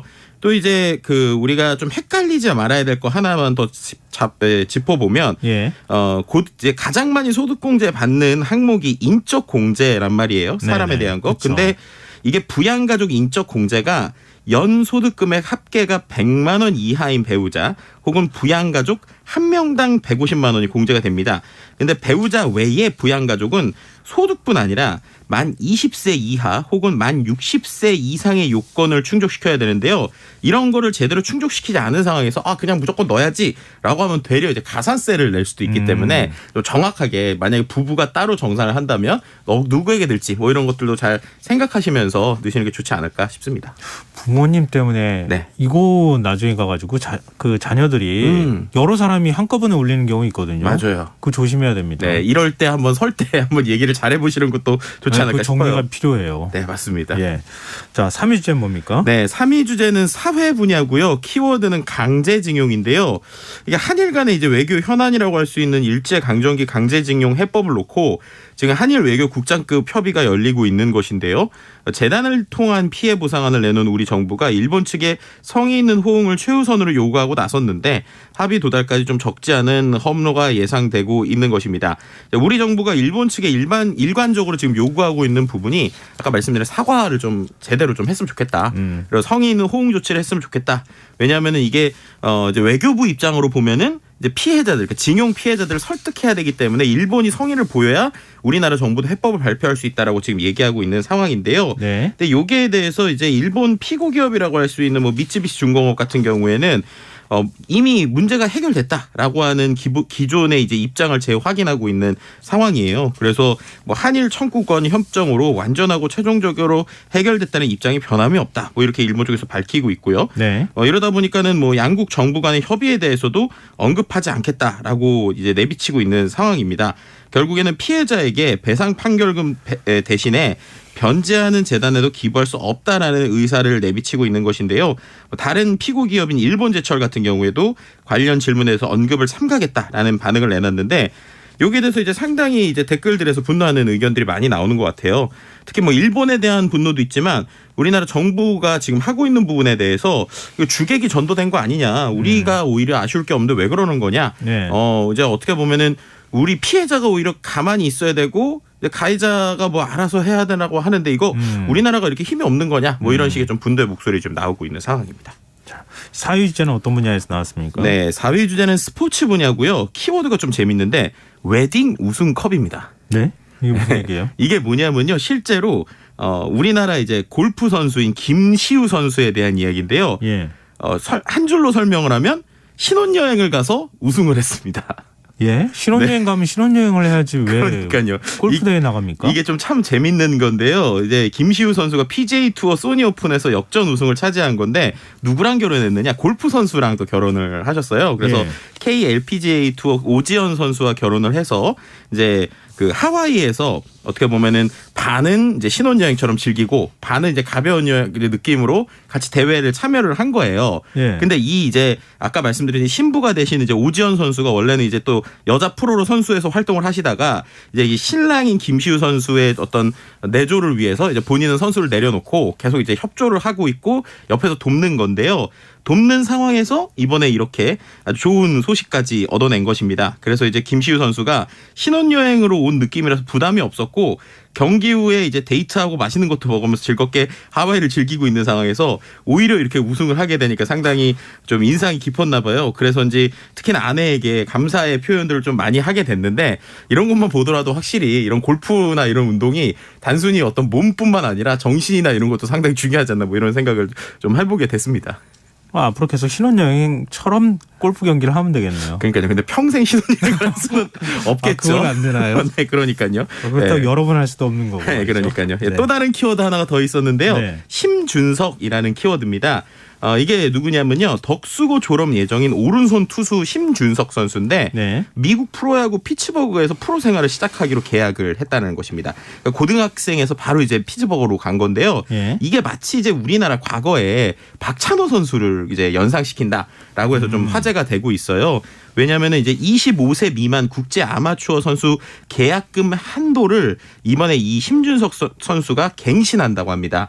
그래서 얼마를 받냐면 72억 3천만 원을 이제 그 피츠버그가 지금 이제 아마추어 선수 영입에 쓸 수가 있는 것인데요. 네. 이 비용을 이제 거의 최대한으로 써가지고 이제 하는 부분이 있고 심준석 선수의 계약금만 하더라도 지금 12억 3천만 원이 넘는 규모. 그러니까는 이 선수를 포함해서 여러 선수를 이제 스카웃을 하게 되는데 네. 그 중에서 이 심준석 선수에 대해서 상당히 큰 돈을 투자하고 있다라고 볼 수 있을 것 같습니다. 왜냐하면 이 심준석 선수가 지금 한 평균 151에서 154km 정도의 이제 빠른 공을 던지고 최고 시속도 161km 정도 던진다고 해요. 엄청난 파이어볼로죠. 네, 그러네요. 그러니까요. 그래서 이제 또 본인이 또 그것뿐만 아니라 약간 이제 류현진 선수처럼 커브도 좋고 그리고 자신이 가진 모든 구종을 잘 제구하고 또 이제 아까 말씀드린 데 19살인데 194cm에 몸무게 97.5. 그러니까 엄청난 신체 조건을 가지고 있는 거죠. 그러다 보니까는 이 선수가 바로 이제 메이저리그로 가니까 이거 박찬호 제2의 박찬호가 기대된다라는 사람들의 좀 그 기대감도 좀 같이 볼 수 있었습니다. 네. 자, 마지막 5위 주제는요. 네, 5위 주제는 생활 분야고요. 키워드는 설날인데요. 근데 예. 좀 안타까운 내용인데 고물가로 인해서 설날인데 기부가 좀 줄어들어서 무료 급식소가 처음으로 설날에 나눠줄 떡국을 걱정하고 있다. 이런 얘기들이라고 보시면 될 것 같습니다. 네. 뭐 예를 들면은 바퍼라든지 여러 곳에서 이제 노숙자들 분들을 이제 도와주는 이러한 곳들이 지금 뭐 전기나 가스 요금 같은 것들이 많이 올라서 올해는 이거 어떻게 해야 되냐라는 고민들도 있고요. 또 푸드뱅크 같은 곳들이 빵이나 떡 같은 것들이 이제 어떻게 보면 폐기물이나 이제 시간이 지나가는 것도 좀 받게 되는데 빵이나 떡집이 상당히 요즘 폐업을 많이 했다고 해요. 그래서 이제 기부를 받는 것 자체가 걱정되는 좀 이런 안타까운 상황이라고 하는데요. 이런 상황일수록 우리가 설 때 우리뿐만 아니라 같이 주변에 있는 사람들을 도울 수 있는 방법들 좀 생각하면서 행복한 연휴를 같이 보냈으면 하는 마음이 좀 들기도 했었습니다. 네, 알겠습니다. 오늘 이슈이스다 여기까지 하겠습니다. 지금까지 김덕진 미래사회 IT연구소 소장과 함께했습니다. 고맙습니다. 네, 감사합니다. KBS 라디오 김성환의 시사 1부 순서는 여기서 마무리하겠습니다. 전 11시 전과 2부에 다시 찾아오겠습니다.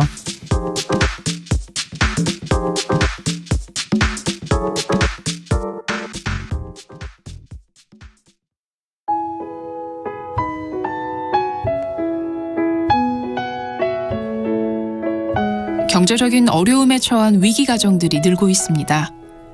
복지 사각지대에 처해 있는 가정들을 미리 찾아서 지원하고 위기로부터 구하는 일이 시급한데요. KBS 강태원 복지재단은 전국의 복지관과 연대해 복지 사각지대에 있는 위기 가정들을 찾아서 지원하는 운동을 시작합니다. 생활고로 인해 소중한 생명과 가정이 파탄나는 비극이 다시는 일어나지 않도록 이 일에 함께해 주십시오. 지역 복지 전문가로서 누구보다 위기 가정을 잘 찾아낼 수 있는 복지관과 관계자 여러분들의 많은 참여를 기다리고 있습니다. 지금 바로 KBS 강태원 복지재단 홈페이지에서 신청해 주세요. KBS 강태원 복지재단.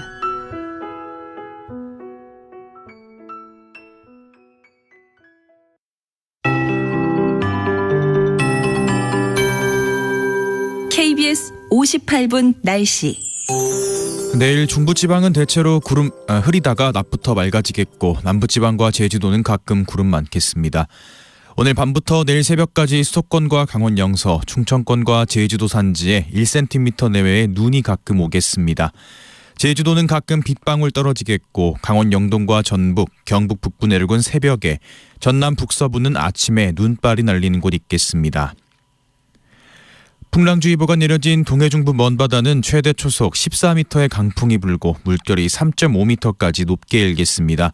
동해안에는 밤부터 모레 낮 사이 너울성 파도가 밀려오겠습니다. 내일 아침 최저 기온 서울 영하 4도, 광주 영하 2도 등 전국이 영하 10에서 0도로 빙판길 사고 발생하지 않도록 조심하시기 바랍니다. 낮 최고 기온은 서울 2도, 대구 5도 등 전국이 0에서 7도로 바람이 불어 체감 온도는 더 낮겠습니다. 내일 전국의 미세먼지 농도 경기 남부와 세종 충북은 나쁨, 그 밖의 권역은 보통으로 예상되고 서울과 인천, 경기 북부와 충남은 밤에 일시적으로 나쁨 수준 보이겠습니다.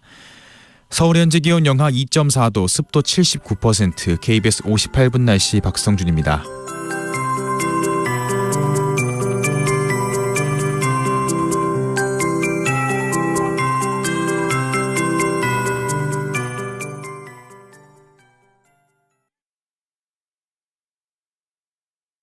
정성을 다하는 국민의 방송 KBS가 11시를 알려드립니다.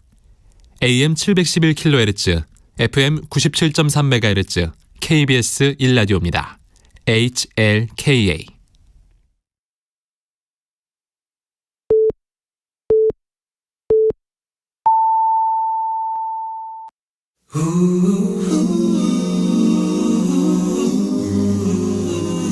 이 밤 그냥 보내긴 아쉬우니까요. 당신의 하루의 끝까지 야무지게 채워드립니다. 당신의 지식 충전소 김성환의 시사야.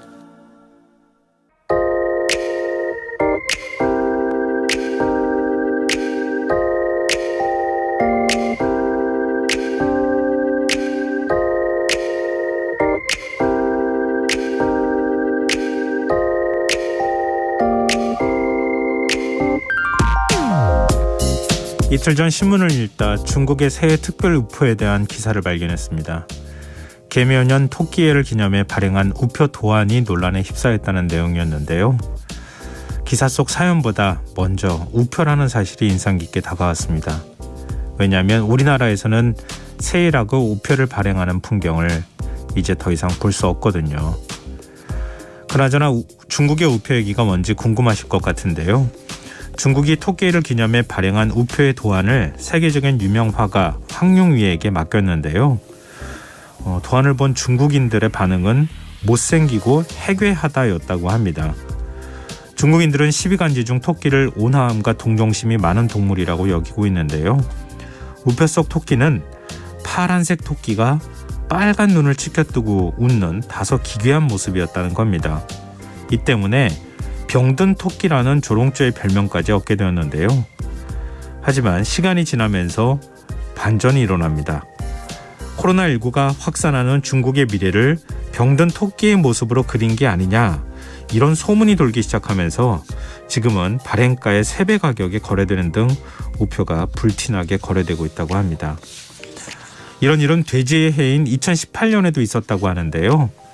새끼 돼지 3마리가 그려진 우표가 발행된 직후 2명 이하 산하 제한 정책이 폐지될 것을 예고한 게 아니냐는 소문이 돌았는데 실제로 그해 8월 현실이 됐다고 합니다.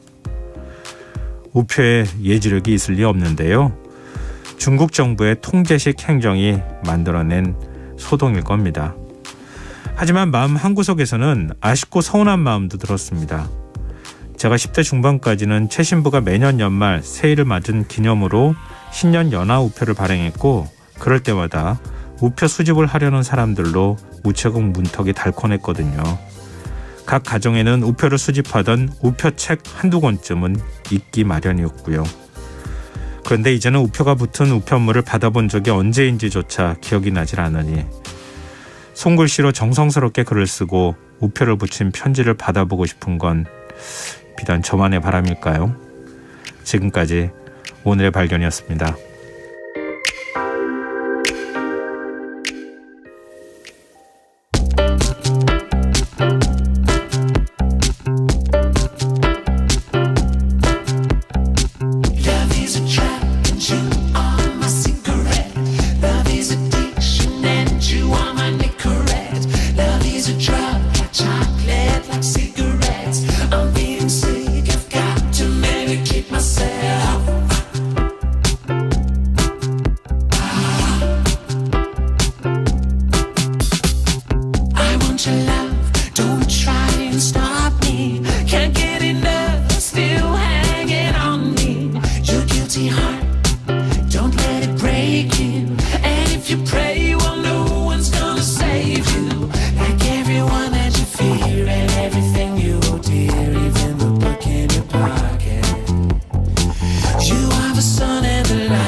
Like stupid Adam and Eve, they found their love in a tree. God didn't think they deserved it.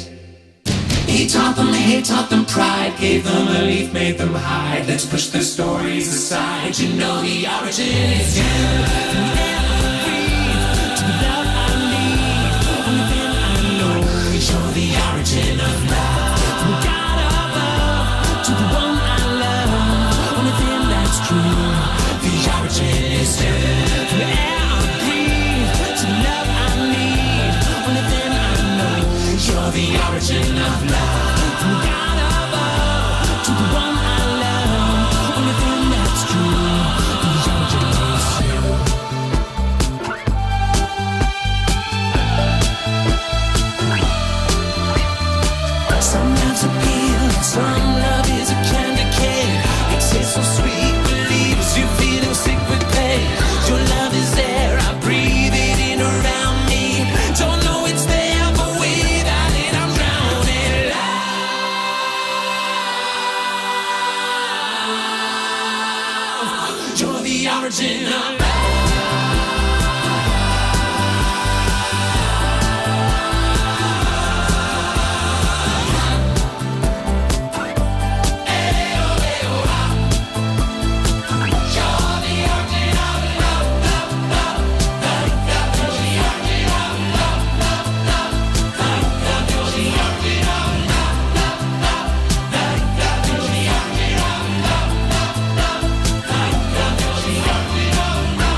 오늘의 발견에 이어서 미카의 Origin of Love 들으셨습니다. 김성환의 시사는 언제나 청취자 여러분의 관심과 참여 기다립니다. 오늘도 방송 내용과 관련한 다양한 의견 문자 들어오고 있는데요. 오늘의 발견 들으시고 7955님. 저는 어릴 적 우표를 조금 모았었는데요. 요즘 핸드폰이랑 이메일이 있어서 우표를 특별한 일 아니면 사야 할 일이 없네요. 가끔은 디지털 시대의 아날로그 시대가 그립네요. 이렇게 문자 주셨습니다. 어제 저희가 문구인을 인터뷰를 했었잖아요. 메모에 대한 얘기도 함께 나눠봤는데요.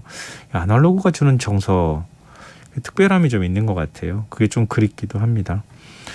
8281님, 군대 간 아들에게 편지 보내는데 우표 대신 바코드 찍힌 걸 주더라고요. 우표가 그립습니다. 이렇게 문자 주시기도 하셨습니다. 저도 어렸을 때 진짜 우표책 안에 우표 이렇게 넣어놓고요. 친구 오면은 서로 이제 그 갖고 와가지고 우표 이렇게 자랑도 하고 맞바꾸기도 하고 막 그렇게 했었거든요. 근데 어느새부터 그런 게 사라져 버렸어요. 근데 이건 우표가 사라지는 것도 그렇지만 신년 연하장이나 이런 거 다 사라졌거든요. 크리스마스 카드도 사라진 것 같아요. 그런 풍경은 조금 남겨둬도 되지 않을까? 그런 생각을 조금 하게 됩니다. 조금 아쉬워요. 그런 면에서는. 네, 비슷한 감성을 느끼시는 분들이 또 청취자분들 가운데 많이 있으신 것 같습니다.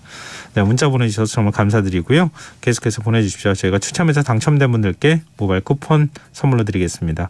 참여하실 문자 번호는 샵9730이고요. 짧은 문자는 50원, 긴 문자는 100원의 정보 이용료가 부과됩니다. 콩 게시판, KBS 1라디오 유튜브 채널을 통해서도 무료로 참여하실 수 있습니다. KBS 1라디오 김성환의 시사야와 함께하고 계신 지금 시각은 11시 9분입니다.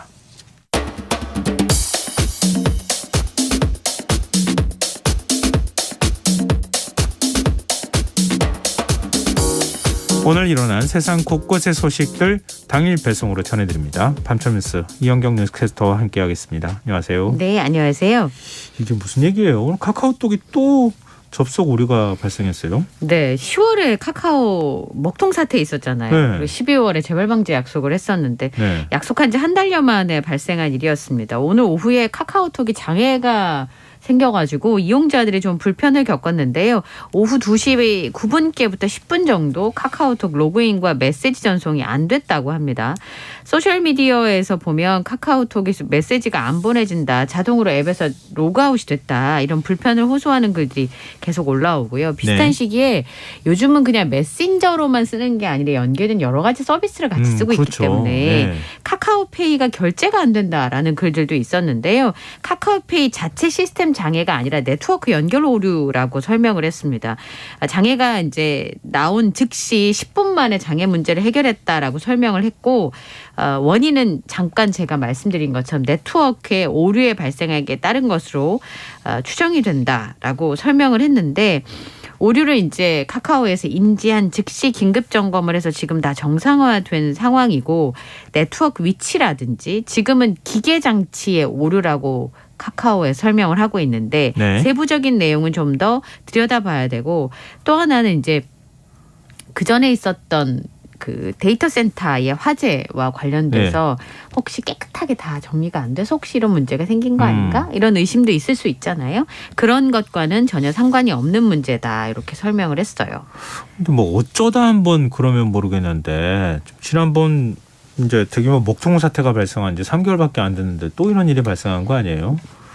네이버는 왜 안 생기는 거지? 이런 거랑 지금 사람들하고 자꾸 이렇게 연결을 비교하면서 생각하게 되죠. 생각해 볼 수밖에 없는데 근데 지난 먹통 사태 이후에 피해 보상은 어디까지 진행되고 있는 겁니까? 이게 좀 논란이 많이 있었잖아요. 우선 데이터 센터 화재 때문에 서비스 장애를 겪었던 카카오톡 이용자 모두에게 이모티콘 등을 지급을 하고 특히 피해를 본 소상공인들한테는 현금 3만 원에서 5만 원 정도를 지급하기로 했습니다. 소상공인 피해 접수 일정하고 방식은 소상공인 연합회 여전히 논의 중에 있고요. 일정이 확정이 되면 공지를 할 예정이라고 설명을 했는데 네. 그 카카오톡 이용자를 대상으로 마음 패키지라고 하는 페이지를 오픈을 했어요. 네. 거기서 무료 이모티콘 3가지를 제공하고 있는데 페이지에 접속할 수 있는 링크가 카카오톡 더보기 탭 하단에 카카오나무 배너 등에 대해서 안내가 되고 있습니다. 그리고 서비스 장애의 원인이 무엇인지 재발 방지의 대책은 어떤 것인지를 담은 다짐 보고서 이모티콘 3종, 임팩트 커머스 카카오 메이커스에 사용 가능한 감사 쿠폰 2종, 카카오톡 데이터 관리 서비스 톡서랍 플러스 이렇게 구성이 되는데요. 카카오 계정을 가지고 있는 우리나라의 이용자라면 오늘 20일까지 이 프로모션 페이지에서 누구나 받으실 수가 있습니다. 반응이 어떻습니까? 별로 안 좋아요. 예. 예. 우선은 이모티콘 3가지를 준다. 예. 좋습니다. 그런데 실제로 제가 해외에 계신 분들하고 통화를 해보면 예. 우리나라에서 이모티콘을 지급받을 때 인증 절차를 거치게 되잖아요. 예. 그래서 해외 이용자분들은 공짜로 주는 이모티콘을 받을 수가 없어요. 그래요? 네, 예, 제가 최근에 이제 개인적인 일이 있어서 알게 된 일이었는데 어쨌든 이번 지급 대상에 해외 이용자는 안 들어갑니다. 그다음에 사용 기간이 만료되고 나서 자동으로 결제가 해지되도록 기존 톡서랍 플러스 이용권을 손보지를 않았습니다. 이제 이런 것들 때문에 공짜로 톡서랍 플러스 사용권을 준 거라고 생각하고 썼는데 그냥 어느 시간 지나고 나니까 결제가 돼버린 거예요. 되는 거예요. 네. 이거를 그렇게 손을 보지 않은 것인지 원래 그렇게 설계가 된 것인지 정확하게는 제가 내부 사정을 알 수는 없습니다만 카카오가 잘못했잖아요. 예. 그래서 비난이 막 쏟아지니까 그걸 피하려고만 막 급해가지고 사후 약방문 형식으로 이런 대책을 세운 건 아니냐라는 비판들이 계속 나오고 있습니다. 지난 3분기에 카카오톡을 이용한 평균 월간 활성 이용자 수를 보니까 우리나라에 4,763만 명이에요. 네. 대부분 쓴다고 봐야죠. 네, 그렇죠. 글로벌로는 5,356만 명인데 이 글로벌 수치 안에 국내 이용자가 있으니까 빼면 해외 이용자만 해도 592만 명이나 돼요. 네. 그러니까 국내 이용자들에게만 이거를 지급한다? 600만 명의 해외 이용자들도 있는데 이런 부분은 좀 문제가 있는 것 같고요. 그리고 이제 이모티콘이랑 카카오 메이커스 쿠폰이랑 톡서랍 플러스 한 달 이용권은 다 한 달짜리라는 겁니다. 근데 제가 이런 말씀 드리면 참 그래 보일 수 있는데 뭐 브랜드에서 만든 아주 특별한 이모티콘 있잖아요. 네. 그것도 그냥 동의만 누르잖아요. 그 광고 메시지 받겠다고. 그럼 한 달은 공짜로 줘요. 예. 근데 이제 이건 문제가 있어서 3종을 제공하는 거잖아요. 그런데 한 달을 준다는 거 안 받겠다는 거죠. 그래서 그 여론이 별로 좋지가 않습니다. 온라인 커뮤니티에서 우선 선착순이 들어가는 순간 기분이 나쁘다. 주머니에 찔러 넣어줘도 기분 나빠야 되는데 늦으면 안 줘요. 이런 느낌이라는 거예요. 안 받고 말겠습니다. 조심하세요. 보상받으려다 돈 뜯깁니다. 이 와중에 장사합니다. 인간을 바보로 보니까 저런 짓을 하지. 해외 이용자도 피해를 입었는데 이런 댓글들이 굉장히 많고요. 그 이모티콘 같은 경우도 원하는 거를 선택하게 하거나 뭐 이렇게 해야 되는데 아무거나 3개 주는 게 말이 되냐. 뭐 이런 비판들도 지금은 나오고 있습니다. 글쎄요. 이게 인식 자체가 좀 잘못된 거 아닌가 또 싶기도 한데요. 네. 국민들이 카카오를 이렇게 많이 쓰고 있습니다라고 보는 게 아니라 카카오가 국민들한테 이렇게 서비스를 많이 주고 있습니다라고 하는 시각을 갖고 있는 거 아닌가. 네. 그런 생각이 좀 드네요. 그리고 이제 카카오 입장에서는 이 비용이 이모티콘만 3,120억을 쓴다고 하지만 그냥 원가를 계산해 봤을 때 카카오 입장에서 디자인하는 비용을 제외하고 이게 디지털이잖아요. 추가로 더 비용이 드는 건 아니잖아요. 찍어낼 때. 그런 부분을 생각했을 때 너무 그런 거 아닌가. 이번에는 대책을 어떻게 내놓는지 한번 보죠. 네. 자, 다음 뉴스로 넘어가 보겠습니다. 경기도 성남시 분당구에 위치한 한 백화점 천장 부분이 이게 아래로 주저앉는 것처럼 이렇게 보이는 사진이 공개가 돼서 논란이 됐는데 결국 이 백화점은 임시 휴장을 했어요? 네. 어제 8시 44분쯤에 이 백화점의 2층에 성남에 있어요. 분당에. 여성복 매장의 천장에 균열이 발견됐다는 신고가 접수가 됐어요. 소방당국에 이제 분당구청에서 신고를 한 건데 현장 점검을 해봤습니다. 설명은 노후화된 천장 석고보드가 갈라진 거다. 그리고 자세한 사안은 조사하고 있다라고 설명을 했습니다. 지금까지 다행히 인명피해는 발생하지 않았는데 문제가 발생했을 때 먼저 알리느냐, 나중에 어쩔 수 없이 알려지게 되느냐, 이게 이제 소비자들에게는 굉장히 중요한 신뢰도인데요. 온라인 커뮤니티를 통해서 먼저 알려졌다는 게 문제입니다. 어제 오후 2시쯤에 모 카페에 석장에 사진이 올라왔습니다. 오늘 백화점자 오늘 상황인데 운영 중, 그다음 완전 무서움 이렇게 써 있었어요. 그 천장이 균열이 돼 있고 임시 지지대가 이렇게 설치되어 있었습니다. 유리판이 깨진 모습도 이 사진을 통해서 확인할 수가 있었는데 다 금가기 시작했고 그런데 계속 운영하고 있다. 1층에서는 갑자기 유리가 떨어졌다라고 얘기를 했다는 겁니다. 그래서 성남시에서 요거를 균열이 발생한 것에 대해서 완전하게 정밀 안전 진단이 끝날 때까지는 영업을 네. 중단해라라고 해서 건축물 사용 제한을 통보했습니다. 근데 물론 이제 긴급 점검을 해본 결과 우리 천장 부분에 보통 이제 시멘트 콘크리트 건물의 경우에는 천장 부분에 시멘트 콘크리트로 타설이 돼 있잖아요. 네. 그게 뭐 이쪽은 천장이고 위층에선 바닥이 되는 면인데 네. 거기하고 연결하는 일종의 석고보도 있는데 볼트가 빠졌더라. 뭐 이렇게 지금 얘기를 하고 있는 거잖아요. 네. 구조 안전성에는 문제가 설령 없다 하더라도 영업을 하는 서비스를 하는 곳인데 여기 천장이 이렇게 많이 막 주저앉고 있는 상황이면은 영업을 중단하는 게 맞는 거죠. 서비스하는 곳이잖아요. 그러니까요. 문제는 그러니까 이게 얼마나 위험한지 보려고 테스트하는 것이 아니라는 게 이제 문제라는 건데요. 지금 건축물 점검 문제를 휴정한다라고 하는 안내판이 지금 놓여져 있는 상황입니다. 왔다가 이제 도로 가시는 고객들도 있는 상황인데 네. 어제 오전부터 여기 천장이 갈라지기 시작을 했는데 그러니까 이게 쩍쩍쩍 금이 가니까 직원들이 지지대를 받쳐놓은 거잖아요. 네. 그리고 유리 지지대에 그게 떨어져가지고 깨지는 그런 일들이 벌어졌는데 생각해 보십시오. 유리가 깨지는 정도면 사람이 지나갔을 때 분명히 상해를 입을 수 있는 상황이거든요. 네네. 그러니까 말씀하신 것처럼 이게 천장이 무너져야지만 이게 사고인가요? 그게 아니란 그럼 말이죠. 그 상태는 이미 늦은 거죠. 그런데 문제는 최소한 그럼 안내라도 승객들에게 이런 문제가 있으니까 피해 가시라든지 아니면 여기 조치는 요 업장은 휴정을 하겠다든지 이런 별다른 조치가 있었어야 되는데 그거 없이 영업을 계속했다는 거예요. 그리고 이제 2시쯤 그 벌어졌는데 8시 40분에 신고 들어가니까 그제서야 이제 알려지게 됐다라고 하는 것이 문제인데 네. 원희룡 장관이 삼풍백화점도 전조를 무시하고 영업하다 큰 사고가 났다라고 해서 오늘 새벽이 돼서야 건물 사용 제한을 통보했고 백화점도 영업 중단을 결정을 했습니다. 물론 지금 대목이기는 하죠. 설 연휴를 앞두고 있으니까. 네. 그렇지만 그런 문제들보다 더 위험한 상황이 발생할 수 있는 거잖아요. 그러니까 안전점검을 해보니까 석고 그 천장이 노화돼서 균열이 생긴 건 맞고요. 콘크리트 구조에는 말씀하신 것처럼 큰 문제는 발견되지 않았습니다. 이후에 정밀안전진단을 해서 보강 조치한 다음에 영업을 재개하겠다고 설명은 했어요. 근데 여기가 평일 하루 방문객이 15,000명? 네, 많은 곳이에요. 주말에만 3만 명 왔다 가는 네, 곳이에요. 저도 가본 기억이 있는 백화점이거든요. 네. 그리고 4년 전에 이 백화점 천장 무너졌었거든요. 7130님께서요. 한순간에 인명피해가 생길 수 있는데요. 그냥 운영하면 큰일 나지 않을까요? 네. 이렇게 또 의견을 주시기도 하셨습니다. 그러지 않아도 오늘 성산대교 얘기도 나와가지고 작년에 우리가 뉴스에서 네, 전해드렸잖아요. 판 갈라져가지고. 균열이 발생했다고 얘기했는데 서울시에서는 조사해보니까 괜찮다. 괜찮다. 균열 이렇게 큰 균열은 아니다. 이렇게 얘기했는데 서울시 감사보고서 나온 거 보니까 심각하다. 네. 감리도 제대로 안 했더라. 이렇게 되는 거잖아요. 그러니까요. 비슷한 일이 벌어지는 거잖아요. 근데 아무 일이 없는 게 정상인 거고요. 가끔 우리 아무 일이 없는 게 정상인데 이 업을 하시는 분들이 무슨 일이 생겨야지만 꼭 무슨 조치를 하는 것처럼. 아니 이건 업을 하는 게 아니잖아요. 국민의 생명과 안전을 네. 보호해야 할 지자체가 해야 될 일이잖아요. 네. 이 성남시도 역시 마찬가지일 거고요. 국토부 장관은 화내지 말고 국토부가 먼저 또 해야 될 일이 아닐까 싶네요. 자, 지금 여러분께서는 KBS 라디오 김성환의 시사야와 함께하고 계십니다. 반탄뉴스께서 이어가겠습니다. 택시기사와 동거녀를 살해한 혐의로 구속된 이기영. 거주지에서 동거녀 혈흔이 발견이 됐어요. 네. 이게 이제 여러 가지 의미가 있습니다. 네.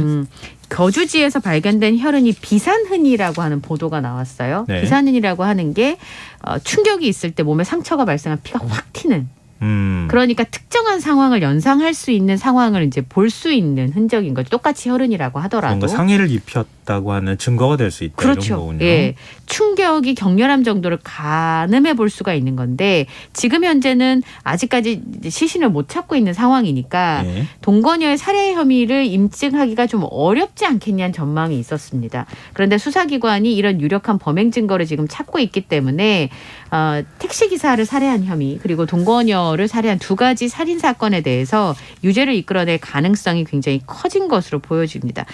지금 현재까지 그 거주지에서 나왔던 혈흔이 누구 건인지를 정확하게 분석하기가 굉장히 어려운 거예요. 시신이 네. 있으면 채취를 해서 비교를 해보면 되는데 현재는 시신이 없으니까 확인을 해볼 수가 없는 상황이잖아요. 네. 그래서 이러다가 정말 이 살인 사건에 대해서는 무죄가 나오는 거 아니냐라는 얘기들도 있었는데 경기도 파주에 있는 한 병원에서 건강 검진을 했었대요. 예. 근데 그때 받았던 그 채취한 신체 조직이 있어서 그 조직을 확보해서 국과수에 의뢰를 해서 감정 결과를 받았다고 합니다.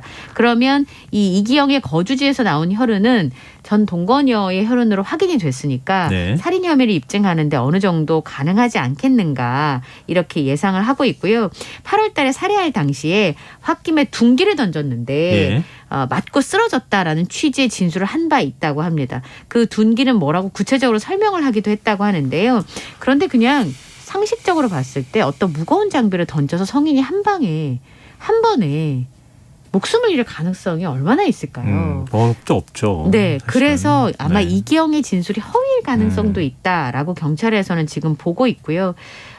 이제 범죄 증거 정황을 토대로 해서 집중 추궁을 하고 있는 상황입니다. 시신 수색은 어떻게 되는 거예요? 아직까지는 지금 22일째 수색 중인데요. 수색 범위만 해도 한강 하구까지 공릉천변에서 하면 10km에 달한다고 하는데요. 아직까지는 발견하지 못하고 있습니다. 지난해 8월께 이기영의 휴대전화 기지국 추적을 통해서 진술에 신빙성이 있다고 판단을 지금 경찰이 하고 있어서 설 연휴 기간에도 수색은 계속될 것으로 보입니다. 네, 알겠습니다. 다음 뉴스로 넘어가 보겠습니다. 거리두기 없는 첫 설 연휴를 앞두고 지난해보다 이동 인원이 더 많을 것이다.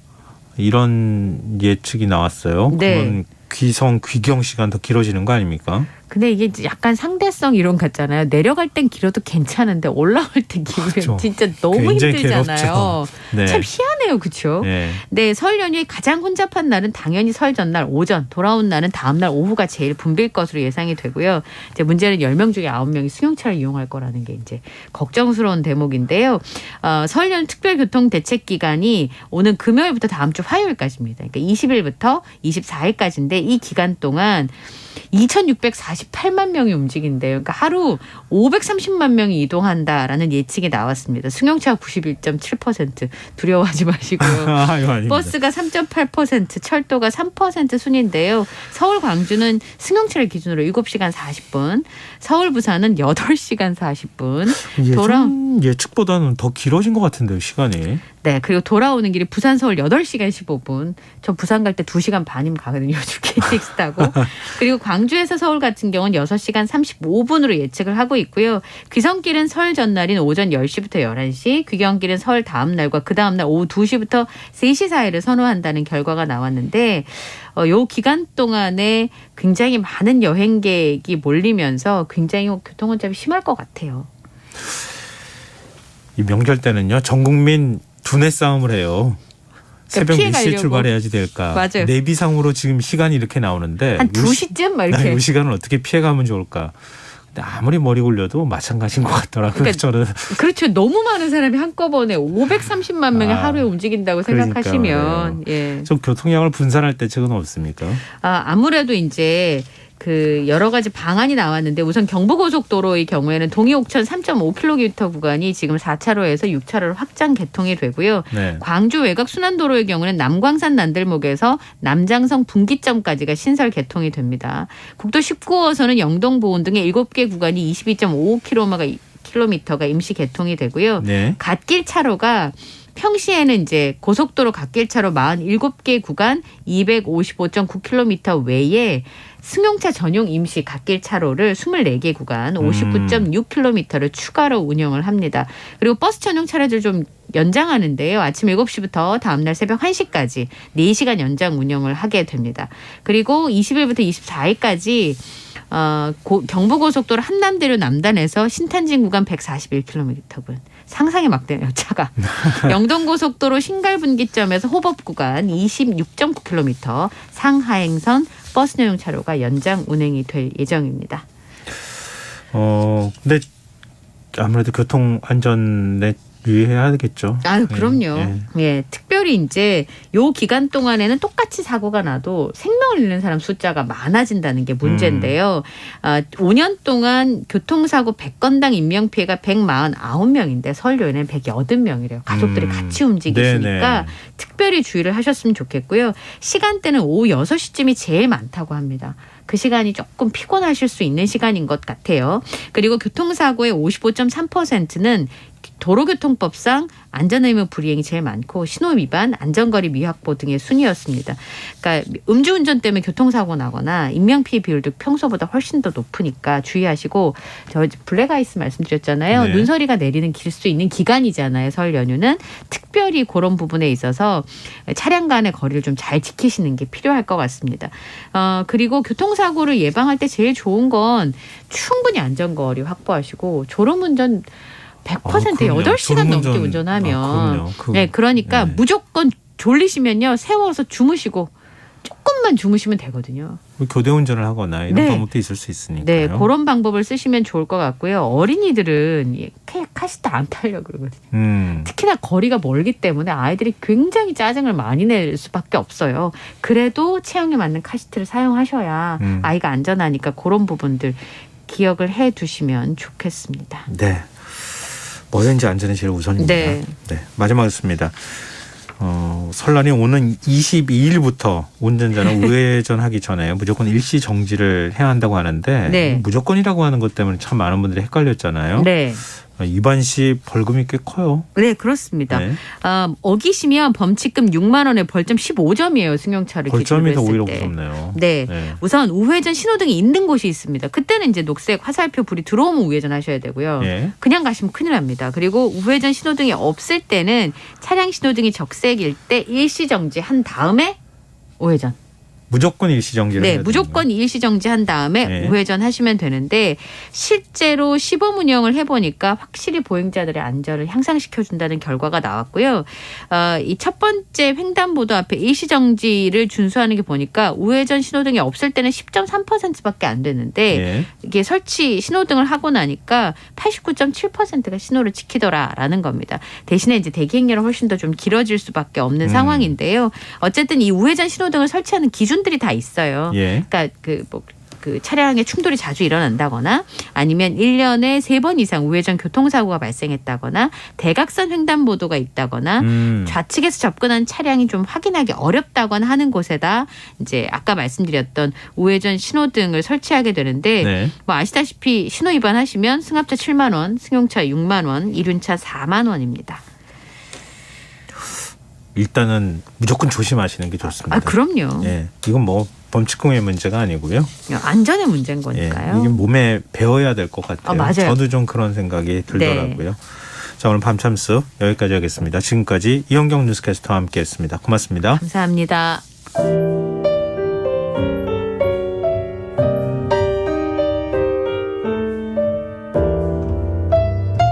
내일의 품격. 김성환의 시사야에서 챙겨가세요. 하루를 마무리하는 시간 꺼내보는 당신의 지식 창고. KBS 1라디오 김성환의 시사야.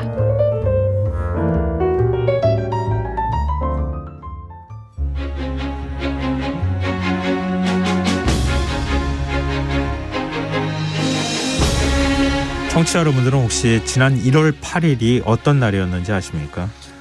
이봉창 의사가 일본 도쿄에서 일왕에게 폭탄을 투척한 날인데요.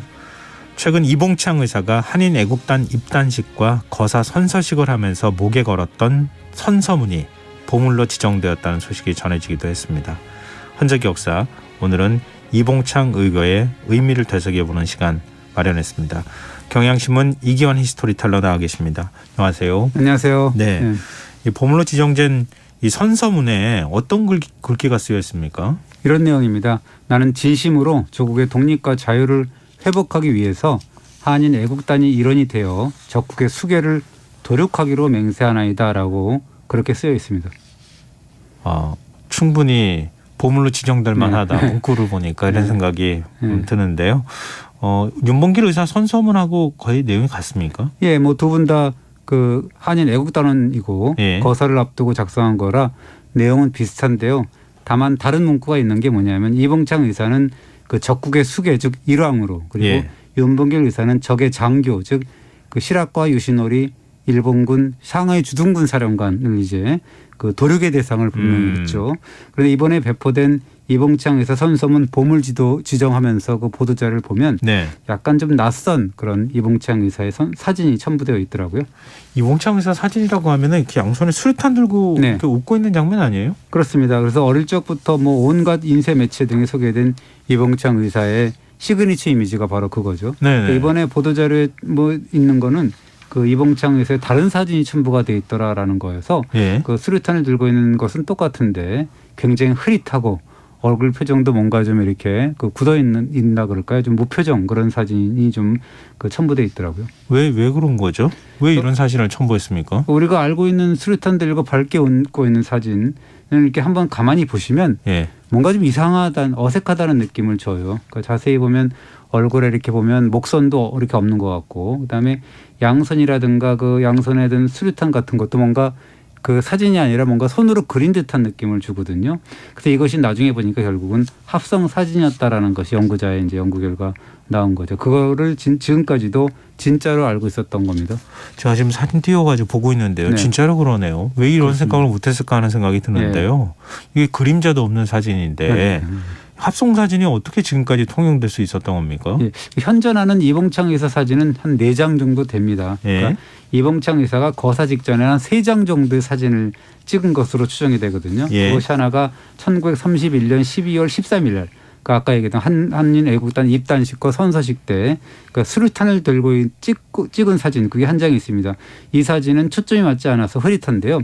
이번에 보도자료 사진이 바로 그것이거든요. 그러니까 또 한 장은 뭐냐면 거사 후에 가족과 언론에게 이렇게 배포를 하기 위해서 태극기를 배경으로 양복 차림으로 단정하게 찍은 사진이 있는데요. 이 사진은 양손에 수류탄이 없어요. 그럼 이게 어떻게 된 거예요? 웃는 표정의 사진은 뭡니까? 근데 이 사진도 웃는 사진도 찍은 것은 맞아요. 이봉창 의사가. 언제 찍었냐면 거사를 위해 도쿄로 떠나는 날 12월 17일에 찍은 3번째 사진인데요. 당시에 그 이봉창 의사를 사지에 내보내는 백범 김구 선생의 표정이 좀 굳어 있었나 보죠. 그래서 이봉창 의사가 아니 선생님 제가 영원한 쾌락이라는 거 유랑 폭사를 얘기를 하는 건데 영원한 쾌락을 위해서 떠나는데 전하 선생님이나 밝게 웃는 사진 좀 찍읍시다라고 했다라는 거죠. 그래서 오바코토 호주머니에 양손을 놓고 활짝 웃고 있는 사진을 한 장 더 찍은 거죠. 그 마음 심정이 오죽했을까 하는 생각이 드는데요. 그렇죠. 그 웃는 사진에는 양손에 수류탄이 일단 없었던 거잖아요. 그렇습니다. 그래서 이제 수류탄 들고 웃고 있는 사진이 합성이라는 건데요. 이 유명한 사진이 뭐냐면 그 백범 김구 선생이 1932년에 한인 애국단의 활동을 정리해서 이렇게 발표한 책이 있습니다. 그 도해실기라는 건데 그것을 해방 후에 1946년에 그 측근인 엄항섭 선생이 이제 한글판을 이렇게 다시 정리를 하거든요. 그 도해실기 한글판에 그 활짝 웃고 있는 사진에 얼굴만 이렇게 오려가지고 붙이고 그다음에 그 수류탄 없이 그냥 태극기 앞에 서 있는 그 사진이 있었다 그랬잖아요. 양복차림에 그 사진 배경을 이렇게 오려 붙이고 수류탄하고 손 그리고 배경에 태극기까지 그려서 합성한 것이 지금까지 널리 알려진 이봉창 의사의 사진인데요. 아마도 수류탄 그 들고 찍은 사진이 좀 흐리고 초점이 안 맞아가지고 손을 좀 본 게 아닌가라는 생각이 들죠. 당시에는 이렇게 가위로 사진을 오려가지고 그렇게 했을 거 아니에요. 그렇죠. 합성이라고 한다 하더라도. 근데 활짝 웃고 있는 합성 사진의 의미는 조금 퇴색될 수밖에 없을 것 같은데요. 그렇지는 않습니다. 왜 그러냐면 않아요? 사실은 이봉창 의사도 인간이잖아요. 아까도 말씀하셨지만 거사를 위해 떠날 때 얼마나 신경이 복잡했겠습니까? 그럼요. 그렇죠. 그러니까 그럼에도 불구하고 오히려 얼굴이 굳어있던 백범 김구 선생한테 선생님 저는 영원한 쾌락을 위해 떠나는데요. 웃고 좀 찍읍시다라고 할 정도죠. 그러니까 이것이야말로 어떻게 보면 죽음마저 초월한 독립투사의 찬란한 미소다라고 우리가 규정을 내릴 수가 있지 않습니까? 네. 3660님께서요. 방송 듣다가 급하게 사진 찾아보니까 기념관, 공원 등 이봉창 의사의 동상에도 수류탄을 들고 있네요. 이렇게 또 얘기를 해주셨는데 그 수류탄 들고 있는 것 자체가 사실 허위나 가장은 아닌 거고. 아니죠. 지금 있었으니까. 그러니까 우리가 알고 있는 제일 익숙한 사진 자체가 합성된 것이다. 이런 그렇죠. 거잖아요. 근데 사실 그동안 이봉창 의사에 대해서는 좀 덜 알려진 측면이 있어요. 예, 그렇습니다. 이봉창 의사가 사실은 어려서부터 집안 형편이 나빠졌어요. 어려서. 그래서 보통학교를 졸업한 후에 15살이 됐는데 그때부터 일본인이 운영하던 그 과자 가게라든지 약국 그리고 그 19살 때부터는 용산역 같은 데서 근무를 했거든요. 예. 거기서 이제 유창한 생활 일본어를 배운 거죠. 그러면서 이분이 뭐냐면 30 즈음이 될 때까지 정말로 이분은 독립운동의 독자도 그 생각하지 않았던 분이었거든요. 근데 어떻게 독립운동에 투신하게 됩니까? 그러니까 이분이 서울에서도 이제 일본인들하고 섞여 살면서 엄청난 차별을 겪었다는 겁니다. 그래서 급기야 이제 25이 됐네. 야, 일본으로 가면 좀 낫겠지 하고 일본으로 갔는데 그래서 오사카와 도쿄 등을 전전하면서 일을 했는데 역시 거기서도 조선인이라는 이유로 온갖 차별을 받았는데요. 그때까지도 이봉창 의사는 이 차별을 숙명으로 받아들이는 어떻게 보면 식민지 조선의 어떻게 보면 그냥 평범한 청년이었다라고 볼 수가 있죠. 당시에 차별이 굉장히 심했던 건가요? 예, 그렇죠. 그렇습니다. 그래서 그 차별을 받아도 아이고 나는 조선인이니까 오히려 내가 조선인이라서 그래라고 이제 했다는 거고 오히려 나는 조선인이지만 사실은 조선인이 아니야. 왜냐하면 한일합병으로 탄생한 신일본인이야라고 이제 자처를 하고 외쳤다라고 하는데요. 네네. 그러면서 이 이봉창에서는 기노시다 시오조로 이제 일본인으로 자처를 하면서 철저한 일본인으로 살고자 했고요. 그럼에도 불구하고 신분은 계속 들통이 났다 그래요. 아무리 가려도 조선인이라는 거는 가릴 수가 없었다라는 거죠. 예. 그럴수록 좌절감, 죄책감이 더 심해지고 그 어느 날은 그 일왕의 어떤 행차를 보러 갔다가 신일본인의 자격으로 보러 갔다라는 거예요. 그것도. 근데 가보니까 막상 조선인이라는 이유로 해서 예비 검색에 걸렸어요. 그런데 아무런 이유 없이 9일간이나 구금됐다라고 하거든요. 네. 그러니까 그런 구금을 겪으면서 아, 나는 천황을 보러 갔는데 이게 왜 조선인이라는 이유로 내가 이렇게 뭐 보지도 못하고 아흘에나 이렇게 구금이 됐을까라고 하는데 아 나는 별 수 없는 조선인인가라는 생각에 뭔가 하여튼 독립운동을 떠올리기도 하고 그랬다라고 합니다. 일본이 한국의 근대화를 시켜줬니 어쩌니 이렇게 네. 얘기하는데 일본인은 1등 국민이고 네. 조선인은 3등 국민 취급하는 네. 이런 일을 겪었다는 거잖아요. 그렇습니다. 네. 그러면 그런 서름 네. 차별에 대한 서름이 결국 독립운동에 투신하게 만들었다는 거예요. 네, 뭐 그러면서도 뭐 오락가락하고 아 그래도 한 번 더 일본인으로 살까 뭐 이런 식으로 해가지고 또 뭐 철저하게 가리고 뭐 이런 오락가락한 행보는 있었는데요. 네. 결국 1930년 10월에 임시정부가 있는 중국 상하이로 떠납니다. 아무리 몸부림쳐도 나는 역시 조선일 수밖에 없는 그런 자기 자신을 이제 인식하게 된 거죠. 네. 그러면서 이봉창 의사가 뭐라 그러냐면 지금까지 일본인으로 살면서 고통을 겪었으니까 이제 본명인 이봉창으로 살아갈 결심을 했다라고 이제 재판 과정에서 진술을 했습니다. 임시정부에서도 이봉창 의사를 의심했습니까? 그렇습니다. 1931년 1월에 이제 임시정부 청사를 찾아갔는데 네. 이거 뭐 그래서 가면서 이제 상하이에서 일하면서 독립운동을 그럴 방법이 있냐라고 했는데 네. 반쯤은 일본어로 막 하고 그 행동도 일본인과 흡사하고 이러니까 그 임시정부에서 누가 믿어주겠습니까? 의심했겠죠. 그렇죠. 그래서 며칠 뒤에 이제 이봉창 의사가 술과 고기를 사들고 찾아와서 뭔가 교민단도 있었거든요. 그 네. 교민단 직원들하고 술을 마셨는데 이 술자리 대화하는 것이 2층에 계시던 백범 김구 선생이 귀에 꽂혔는데 이 취중 한마디가 이제 있었다 그러죠. 그게 뭐냐면 당신들은 독립운동을 하면서 왜 일본 천황 즉 일왕은 죽이지 못하느냐라고 한마디 했다 그러죠. 근데 이건 엄청난 말상이잖아요. 당시에. 예, 그렇습니다. 그 말을 들은 백범 선생이 정신이 퍼뜩 들었다라는 거죠. 전 누구지? 이렇게 생각하셨을 것 같은데요. 그런 생각을 왜 못했지라고 하는 그런 거죠. 감히 상상도 못했다라는 건데. 예. 그 백범 선생이 이봉창이 묵고 있던 여관을 찾아가 갖고 흉금을 털어놓고 이야기를 했는데 과연 그 말이 진심이더라라고 해서 그래서 백범은 당시에 그 특무공작이라고 해가지고 예. 일제 유인을 암살하는 그런 조직 한인 애국단 그 창설을 준비하고 있었거든요.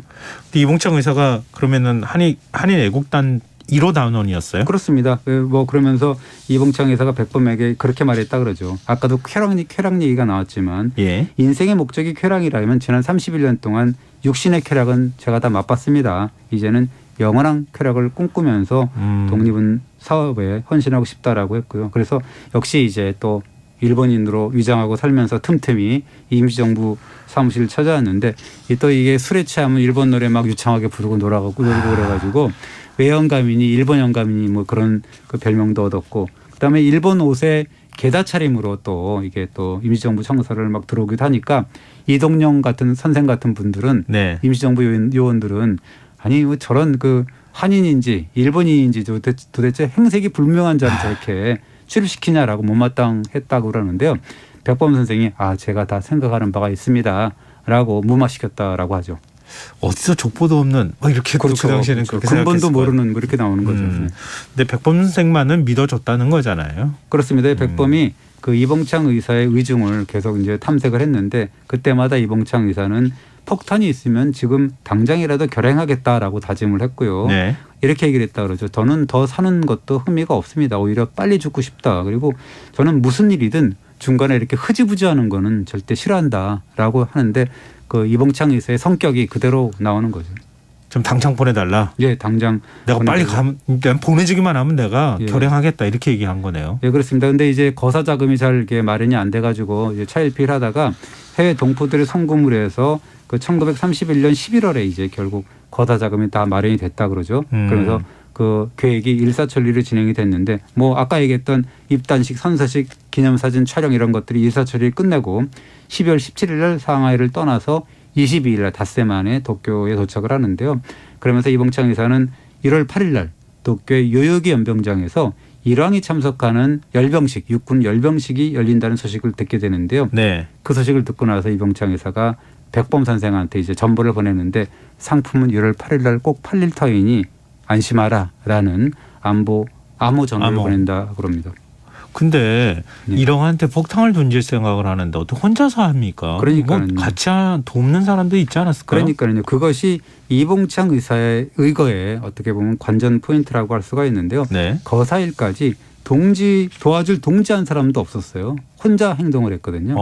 어떻게 보면 그리고 폭탄 실험도 안 했고 예행 연습도 없었거든요. 그리고 리허설도 안 했단 말이에요. 시뮬레이션도 안 했단 말이에요. 그리고 이제 도쿄 현장에 홀로 왔고 그러면서 일본인들에게 살아있는 신으로 추앙받고 있는 일왕의 처단이라는 어떻게 보면 되게 어마어마한 그런 거사를 정말로 순전히 홀로 감당한 그런 거죠.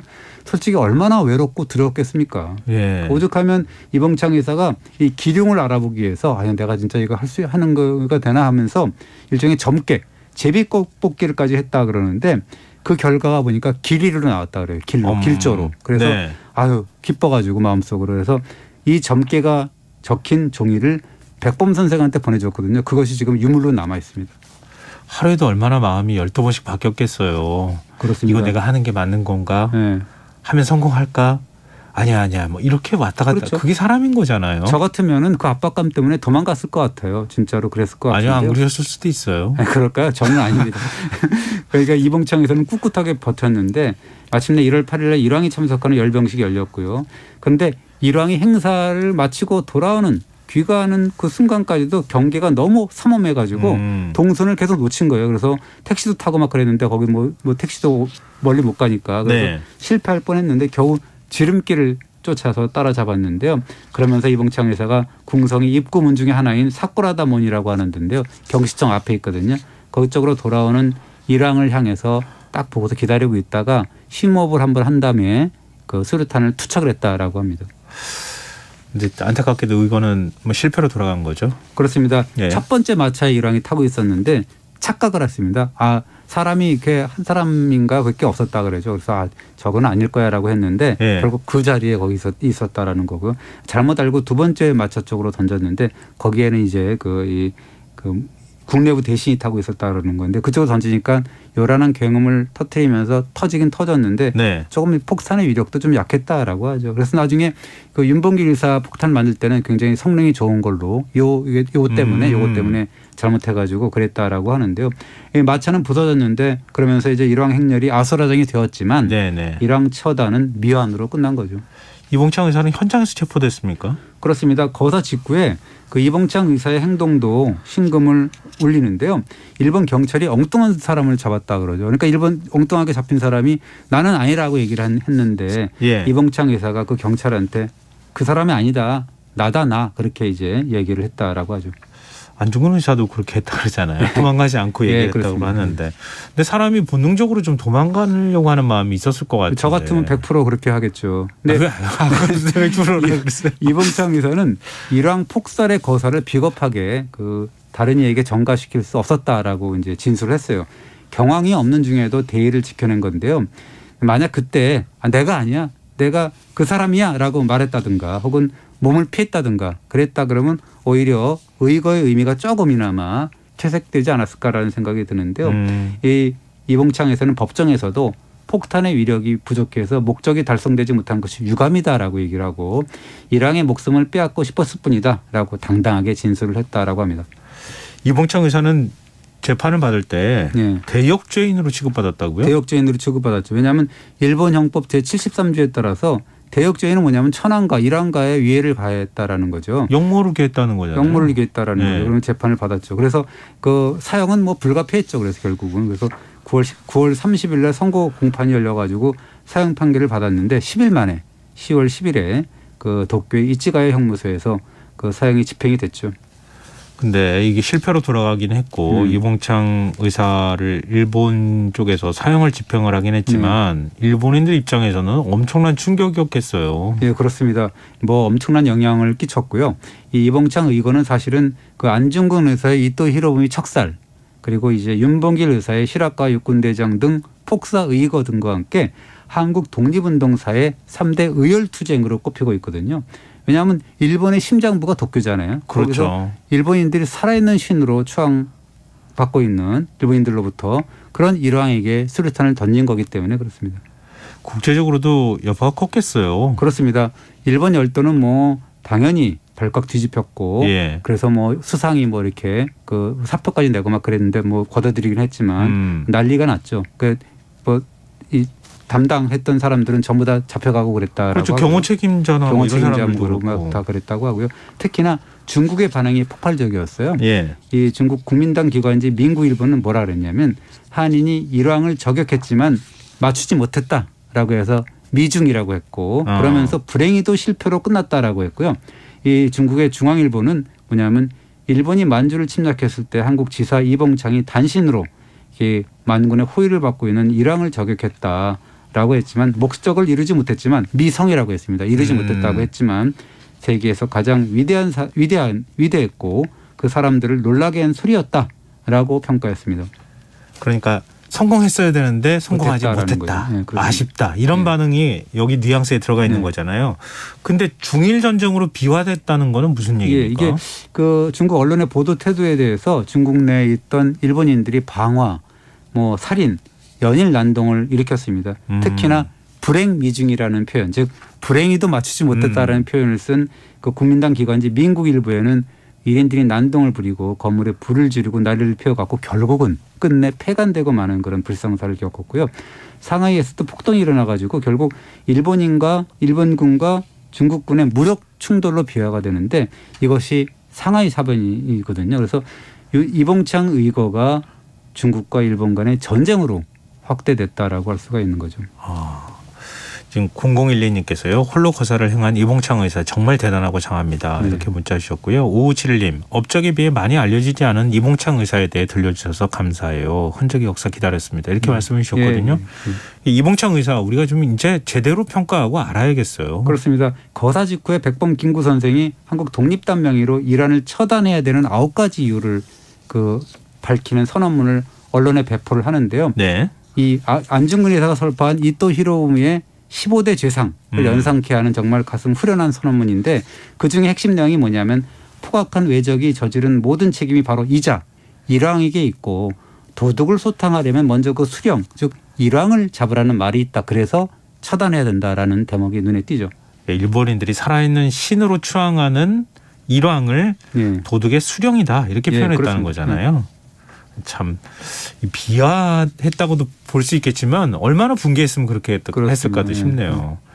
하여튼 이 뭐랄까요 이봉창 의사 30살에 의거를 한 거죠. 그러니까 31살이죠. 그러니까 1901년생이니까요. 그래서 그 1932년에 했으니까 뭐 32살인가요? 그렇게 되는데요. 어떻게 보면 이봉창 의사는 30즈음까지도 식민지 조선에서 한일합병 후에 탄생한 신일본인으로 살고자 했던 분이거든요.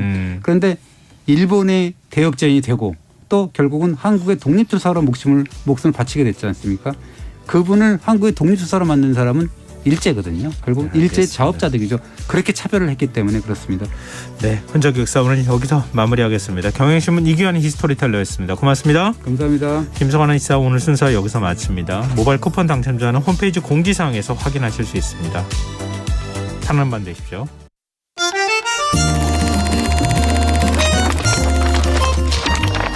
이다혜의 영화관, 정여울의 도서관.